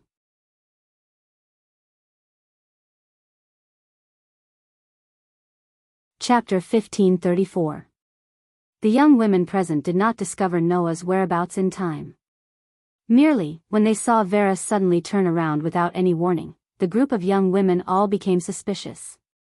"Miss Vera?" Black Rabbit asked in a probing manner. "What's wrong with you? You couldn't possibly be planning to smash someone with a blunt object again, right?" Flying Bird's tone was filled with displeasure. "Let me make this clear first. If you do it again, I will definitely turn hostile this time." Ya did not say anything. Instead, he nodded his head repeatedly in agreement. "I don't know if you all will turn hostile or not," Pest said in a somewhat vile manner. "Merely, if you were to take off your clothes and enter the bath with a hammer, then even if you were to be smashed, you all should accept it." Don't say that." Aisia refuted. Even if it's big sister Vera, she wouldn't bring a blunt object into the bath, right?" Aisia said those words in an extremely unconfident manner. This caused Flying Bird and Ya to cast disdainful gazes toward her. Since ancient times, there has never been anyone who would not put aside their differences and coexist peacefully in the same bath, right? Letitia opened her eyes and advised in a helpless manner. "If we were to quarrel in this sort of place, we would appear to be too petty. It's better for us to take a comfortable bath first before we talk." "Yes." Black Rabbit hurriedly echoed. "What Lady Letitia said is correct. Everyone, the most important thing is to take a bath peacefully." Hearing those words, Flying Bird and Aisia immediately shut their mouths and no longer said anything. Due to being forcibly dragged into the bath together, Pest seemed to be in a very bad mood. However, she did not say anything and shrunk into a corner with a displeased expression. With such a disturbance, everyone's attention was no longer on Vera. This caused Vera, who was so nervous that even her body had tensed up, to heave a huge sigh of relief. However, Vera had no idea that Noah was currently in a very difficult situation. It was as if he was in a mountain of blades and a sea of flames. In order to block Noah's figure, Vera had been hugging Noah tightly. However, even though Vera's figure was extremely hot, she was very petite. It was completely impossible for her to block an adult. Therefore, only Noah's head was exposed above the water, while the rest of his body was submerged in the water. In this way, the petite Vera hugged Noah tightly. Her whole body was in Noah's arms, and there was zero distance between them. Not only that, Noah's head was being held. Furthermore, he was hugged from the front. Thus, Noah buried his entire head into Vera's great chest, unable to breathe at all. Noah didn't know why Vera would suddenly help him. However, Noah's mind was completely blank. An indescribable softness and elasticity surrounded Noah's entire face from all directions, and there was not even a thin layer of cloth as a barrier. In addition, under the water, Vera was also sitting in Noah's arms, closely sticking to him. This unprecedented feeling caused Noah's breathing to be completely cut off. At the same time, Noah's pores all over his body opened up and he shuddered. No, no, no, I can't. Noah desperately screamed in his heart. This is really too much. Vera, who was completely unaware that Noah was facing a physical and psychological crisis, was still rejoicing that they weren't discovered. She then lowered her head and looked at Noah, whose entire head was in her arms, softly asking, "Are you okay? Okay? No matter how you look at it, it doesn't look like he's okay." If this continued, Noah would really die in the arms of a natural Alita demon. Vera would obtain the glory of smoothly killing a hero who could even force humans into a desperate situation in the final trial. Moreover, it was under the circumstances of not losing a single soldier, not a single drop of blood or sweat. At that moment, Noah reached out his hand and pushed Vera's soft and delicate body under the water, trying to make this girl release him. "Ah!" Vera softly exclaimed, her face flushed red. Not only did she not release Noah, but she also hugged him even tighter. Don't touch me." It seemed that this girl thought that Noah was taking advantage of her. Noah wailed in his heart, but he didn't dare to touch Vera casually with his hands. He could only move his head in an attempt to break free from Vera's embrace. "Ugh!" Vera softly moaned in discomfort, her face turning even redder, and the hand that hugged Noah's head tightened. Don't move. It'll itch." Noah didn't move anymore. It wasn't because of anything else, but because his consciousness was gradually drifting away. Vera only now realized that something was wrong, and suspiciously released Noah's head. "Ha!" Noah immediately gasped for air as if he was drowning. In the quiet bathing area, this sound was too abrupt and too obvious. Black Rabbit's long rabbit ears slightly trembled, and he looked in Vera's direction with a face of surprise. What was that sound just now? Although the rest of the people didn't have as sharp a hearing as Black Rabbit, they more or less heard some strange sounds, and all of them looked in Vera's direction in puzzlement. Vera only felt that everyone's eyes were focused on her, and immediately subconsciously hugged Noah's head in her arms. Noah finally felt fear in his heart. Although it was an unimaginably wonderful feeling to be surrounded by Vera's proud bosom, it was something that could only be exchanged with his life. If he was hugged by Vera again, then this time, Noah didn't have the confidence to escape from death. Hence, before Vera could reach him, Noah dove into the water, leaving Vera with no chance of catching him. Vera suddenly lost her balance, and fell into the water, pressing down on Noah's body. Noah almost suffocated from the pressure. At this time, the doubts in the hearts of the group of girls rose to the peak. Flying Bird frowned, stood up, and walked in Vera's direction. "What are you doing over there alone?"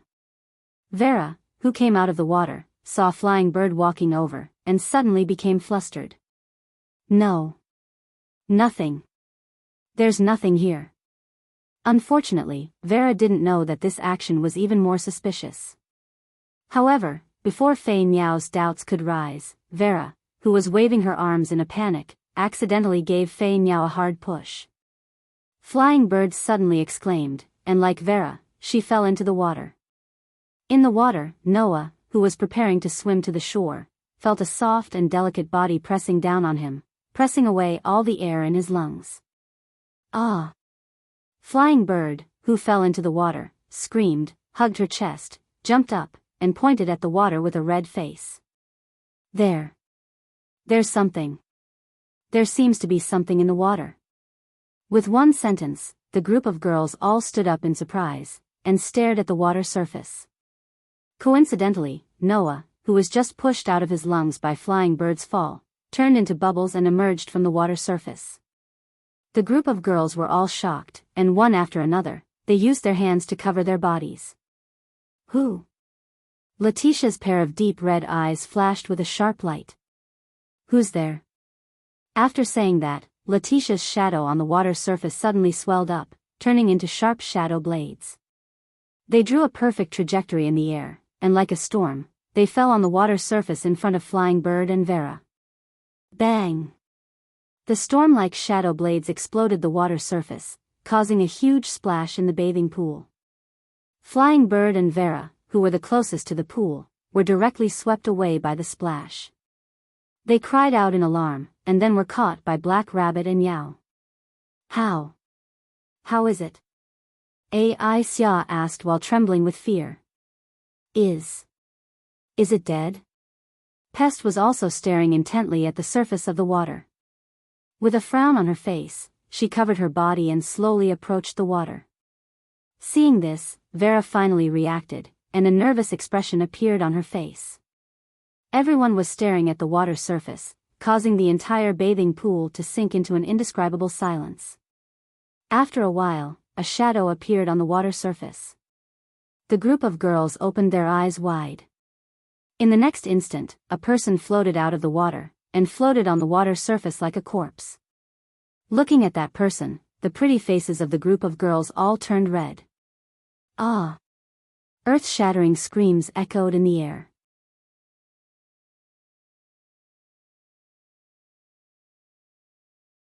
Chapter 1535. Although No Name, Thousand Eyes, Salamandra, and a dragon-horn vulture lion were all stationed in the throne hall, the various large communities were not stationed together. Instead, they each occupied an area within the throne hall, acting as the community's base of operations. At this moment, in the reception hall of the No Name base, Fei Niao was furious. This is unbelievable. The girls from the era of Zhao He seemed to have encountered an unimaginable disaster. On one hand, their faces were red from shame, and on the other, they kept shouting at Noah who was sitting in front of them. To actually do such a thing, can you still be considered human? Do you have any sense of shame? Obviously, Fei Niao was still unable to take what happened in the bathhouse to heart. However, that was natural. It was believed that most girls who encountered such a thing would not be able to take it to heart. Fei Niao from the era of Zhao He was even more so. When Flying Bird thought about how she had not only been seen completely naked unknowingly, but also accidentally pressed her entire body against Noah's body, her entire body trembled. She simply wished she could strangle Noah to death and then commit suicide. Although the other girls did not react as fiercely as Fei Niao, their gazes towards Noah were also filled with condemnation. Ai Xia, on the other hand, was hiding behind Vera's back, mumbling to herself with a red face. Scene. Scene. Scene. Scene. Scene. Noah Sama saw everything, only Vera was at a loss as she looked at the scene in front of her. In the end, she could only look towards Noah with a pleading gaze. Sensing Vera's pleading gaze, Noah really felt like his stomach was hurting. Noah really wanted to scream out loud when he sensed the condemning gazes from the young ladies present. Undoubtedly, the person who should be asking for help is me. Of course, Noah did not shout out this sentence. Because, in the current situation, Noah did not have a friend who was worth asking for help. Therefore, Noah could only use the same words that he had said countless times before. I already said, I did not peep. Unfortunately, even the intelligent Noah did not understand the current situation. Actually, it didn't matter whether Noah was peeping or not. Compared to this matter, the only thing that the girls couldn't care about was the truth. Yao narrowed his eyes and looked at Noah with disdain as he stated the truth. But you still saw it, didn't you? Noah was at a loss for words. That was right. Regardless of whether he was peeping or not, it was a fact that Noah had seen all the girls' bodies. As long as this fact existed, it didn't matter whether Noah was peeping or not. Seeing that Noah had fallen into a state of silence, the girls present all revealed embarrassed and angry expressions. What? Pest spoke in a mocking manner. So, you're also this kind of person? Woo. Black Rabbit's eyes were filled with tears. You too, the symbol of purity, was sullied just like that. I don't have the face to call myself a Hakadah noble anymore. No matter what, you've gone too far this time, Letitia also sighed. My master, looking at girls' bodies is an action that is much heavier than what you imagined. The girls all nodded their heads heavily. They seemed to be in great agreement with Letitia's words. Seeing this, Noah's expression became resentful. In the end, he spread his hands helplessly. In other words, you all want me to take responsibility? Take responsibility? The young girls all cried out in surprise, and their beautiful faces once again turned red. Flying Bird was like a cat whose tail had been stepped on. Her face and ears turned red as she cried out. Who wants you to take responsibility? Noah was immediately at a loss. In other words, I don't need to take responsibility. Once those words were said, Black Rabbit, Flying Bird, Yao, Letitia, Pest and even Ai Xia all looked at Noah with their coldest gazes. This caused Noah to shiver all over. He wanted to cry but had no tears. He couldn't take responsibility, and he couldn't not take responsibility either. What exactly were they planning to do? As expected, women were mysterious creatures. It was impossible to understand their hearts. Speaking of which, Flying Bird seemed to be unwilling to add more shame to this matter. She turned around and glared at Vera. Why did you help this guy hide it from us? After hearing Flying Bird's words, the group of girls suddenly remembered. The first person to discover Noah's whereabouts was undoubtedly Vera. However, not only did this girl not report it, but she also covered up for Noah. This led to the tragedy that happened later. Thus, all the young ladies turned their gazes to Vera. In fact, Noah was also very curious. He didn't know why Vera would help him. Although it was because of Vera that Noah encountered all kinds of life-threatening dangers, which led to the tragedy that happened later, it was right. Under the watchful eyes of everyone present, Vera opened her mouth hesitantly. Since he protected me, I have to protect him too. Vera only protected Noah because he planned to protect her from Maxwell. How should one put it? This girl who appeared to be completely unworldly was much purer and kinder than everyone imagined her to be. However, the so-called good intentions doing bad things was undoubtedly referring to Vera's situation. Ah. Really? I still can't let go of this. Flying Bird seemed to feel that she had suffered a great loss. She spoke to Noah in a somewhat impatient manner. Forget about Letitia and Pest. But for us, you have to give us an explanation. Pest immediately revealed an expression of disbelief. What do you mean forget about me? I've also been seen naked. The one who replied to Pest was not Flying Bird. Instead, it was Yao. But aren't you Noah's subordinate? I am only his subordinate. Pest retorted. I'm not his pet. Black Rabbit, Flying Bird, Yao and the others all revealed surprised expressions. What kind of expression is that? Pest was immediately enraged. Could it be that you all think that I am that guy's pet? Black Rabbit, Flying Bird, Yao and the others looked at each other in dismay. Even if you say that, Flying Bird said bluntly. When you first became Noah's subordinate, didn't you even wear a pet suit? Pest's expression froze. That should be enough to prove everything, right? Yao also spoke bluntly. After all, I even wore such a shameful costume. I was forced to wear it. Otherwise, how could I possibly wear that sort of costume? Pest shouted. Do you think that I am that shameful rabbit over there that could wear a bunny girl costume as casual clothes? Shameful. Shameful rabbit? Black Rabbit's ears suddenly stood erect. She was immediately enraged. You actually called the noble moon rabbit a shameful rabbit? This is truly unbelievable. I was also forced to wear those clothes by Lord White Yiksha. Furthermore, that is not a bunny girl costume. I am definitely not a shameless rabbit. Once again, Flying Bird and Dazzling revealed a surprised expression. Seeing that, Black Rabbit started to shiver. In the end, she hugged Letitia with tears in her eyes. Yua! Lady Letitia! Letitia hugged Black Rabbit with a look of not knowing whether to laugh or cry. She patted Black Rabbit's back and gently consoled her. Don't mind it, Black Rabbit. Even if everyone thinks that you are a shameful rabbit, I will still recognize your nobility and purity as Moon Rabbit. Lady Letitia, Black Rabbit was so moved that she started to cry. Seeing the original denunciation assembly suddenly turn into a chaotic civil war and then into a touching scene, Vera and Ai Xia were both stunned. What kind of situation was this?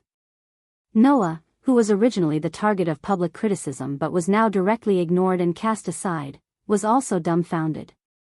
Seeing Letitia and Black Rabbit hugging each other in such a touching scene, Flying Bird and Yao high-fiving each other like problem children who had succeeded in their prank, Pest's dumbfounded expression, Vera and Ai Xia's dumbfounded expressions, Noah fell silent. After a long time, Noah sighed emotionally and said, "Don't worry. As expected, I am out of touch. Am I unable to keep up with everyone's rhythm?" In the end, as the main culprit, Noah was reduced to a spectator. This caused this farce to come to an end.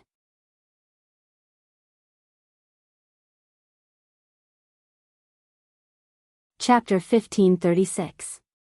Sigh. Lying on the bed in the room assigned to No Name's throne hall, Noah sighed and muttered to himself in extreme exhaustion. Today is really a day full of disasters. Undoubtedly, it had only been a day since he returned to this world, but a lot of things had happened. First, there was the fact that Az Dakaha was temporarily sealed. Then, there was the hidden danger of the three-headed dragon's body wreaking havoc on the earth. Then, he learned that the 16 knights had been severely injured. In order to go to Az Dakaha's sealed place and discuss with White Yiksha, he happened to meet the great sage, Heaven's Equal, and learned that the upper levels of the box court were prepared to abandon the lower levels. Then, White Yiksha transferred the sovereignty of the sun, which all the gods in the heaven realm coveted, to Noah. Moreover, it was a full 14 sun sovereignty. For this, Noah even had a short confrontation with the great sage, Heaven's Equal, and thoroughly experienced the power of the half-star spirit, the great sage, Heaven's Equal, who had been the enemy of the heaven realm to the greatest extent since the creation of the box court. Compared to this, Griffith's level of trouble was just an interlude within an interlude. There was no need to even think about it, and Noah did not take it to heart at all. In just a short day, he had encountered so many things, and it seemed that even God could not bear to see it, and thus arranged a farce, letting Noah see the naked posture of the girls around him in the bathhouse, and being given such a great benefit by Vera to enjoy. Although, in the end, it was just a farce that made Noah even more tired, but no matter what, he still took a lot of advantage. If it was a man in good health, he would probably have already taken the benefits in the bathhouse as his own side dish, and might even have rubbed a few times. Unfortunately, Noah not only had two delicate fiancées, but also a concubine who had sent herself to his door. He would not do such a regrettable thing in the middle of the night when he could not bear the loneliness. Compared to these things, Noah had more important and valuable things to do. At that moment, Noah closed his eyes and immersed himself in the depths of his heart. In the center of the boundless universe ocean, the outline of the stone plate, which was connected to 10 independent patterns, was still quietly suspended there. At the center of the stone plate was the mark of a sun. In the sun's imprint, the 16 imprints each occupied a region, equally dividing the entire sun.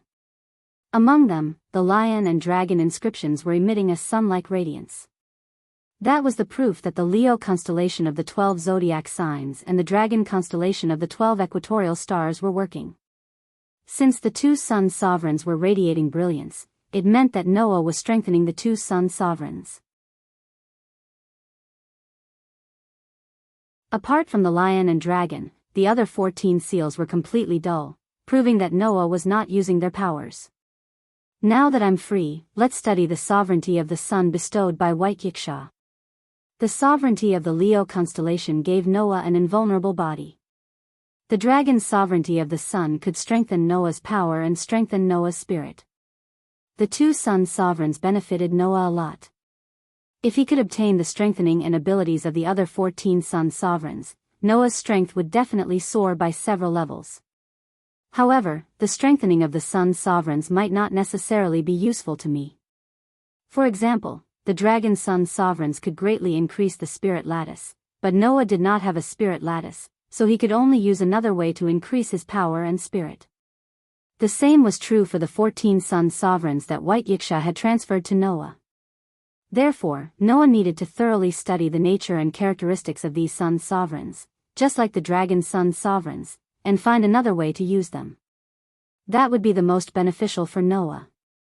Just as Noah was about to do this work, a voice sounded in his mind. "Leave this matter to me," Lin Mingya said. The sudden voice startled Noah for a moment before he spoke. "Athena?" It was Athena's voice. "I am also very interested in the sun sovereigns." Athena's interested voice echoed in Noah's mind. "Although the sun is just an object of hatred for me, that is a thing of the past. Now, I am not the goddess of snakes, but the spirit of steel. Wouldn't it be more efficient to leave this matter to me?" Indeed. As the former goddess of earth, Athena's greatest hatred was undoubtedly the sun. However, as the saying goes, the person who understands you the most will always be your opponent. Therefore, Athena, who hated the sun and treated it as her mortal enemy, definitely understood the sun the most. She might even understand the sun better than White Yiksha. In addition, although Athena was no longer a goddess, she had not lost her past wisdom. Instead, because she had peeked into the knowledge of various worlds stored in Noah's mind, she had a tendency to go further. It was definitely a good choice to let Athena study another way to use the sun sovereigns. The amount is quite large, and it might take a long time. However, if I were to do it, it would be faster than you, right? Athena said. Moreover, you don't have that much time to study the sun sovereigns. There are many things outside that you need to do. It is not a wise choice to do it yourself. That's true. Noah scratched his cheek and smiled. Then, can I ask you to do it? I am now only your possession. Athena's light laughter echoed in Noah's mind. Although it's inconceivable that I, who was once the queen of the divine realm, would need to help a human solve his problems, and even serve him with the identity of a follower, I'm not someone who would run away from the truth. Perhaps this is the true fate between you and me. That's for sure. Hearing this, Noah could not help but smile. At this moment, an emotionless voice sounded in Noah's mind.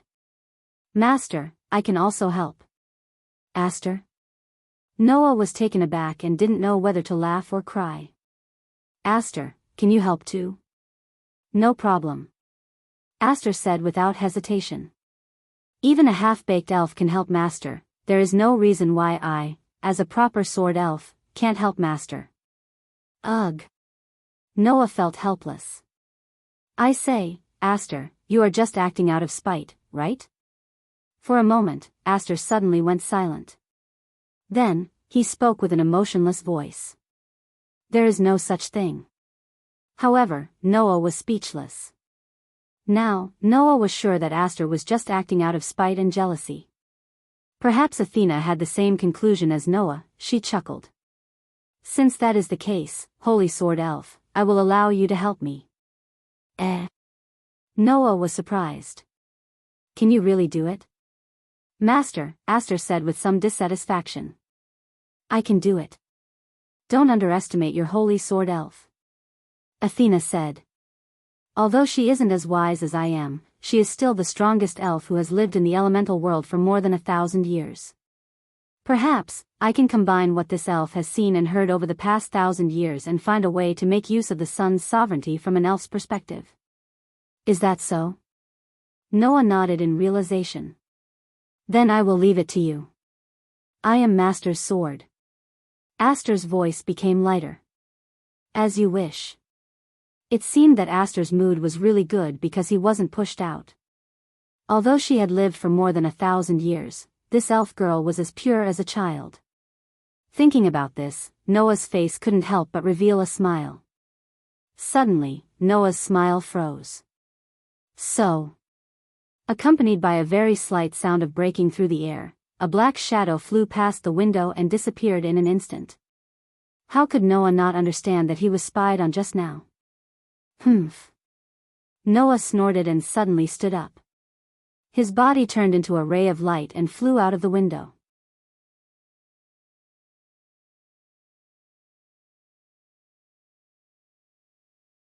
Chapter 1537. Amidst the faint sound of breaking air, a figure flashed through the night sky like a ghost. With a flash, it instantly appeared at a place 100 meters away. Not only that, the figure actually avoided all the patrolling people in the process of running. It followed the most secretive route and rushed past.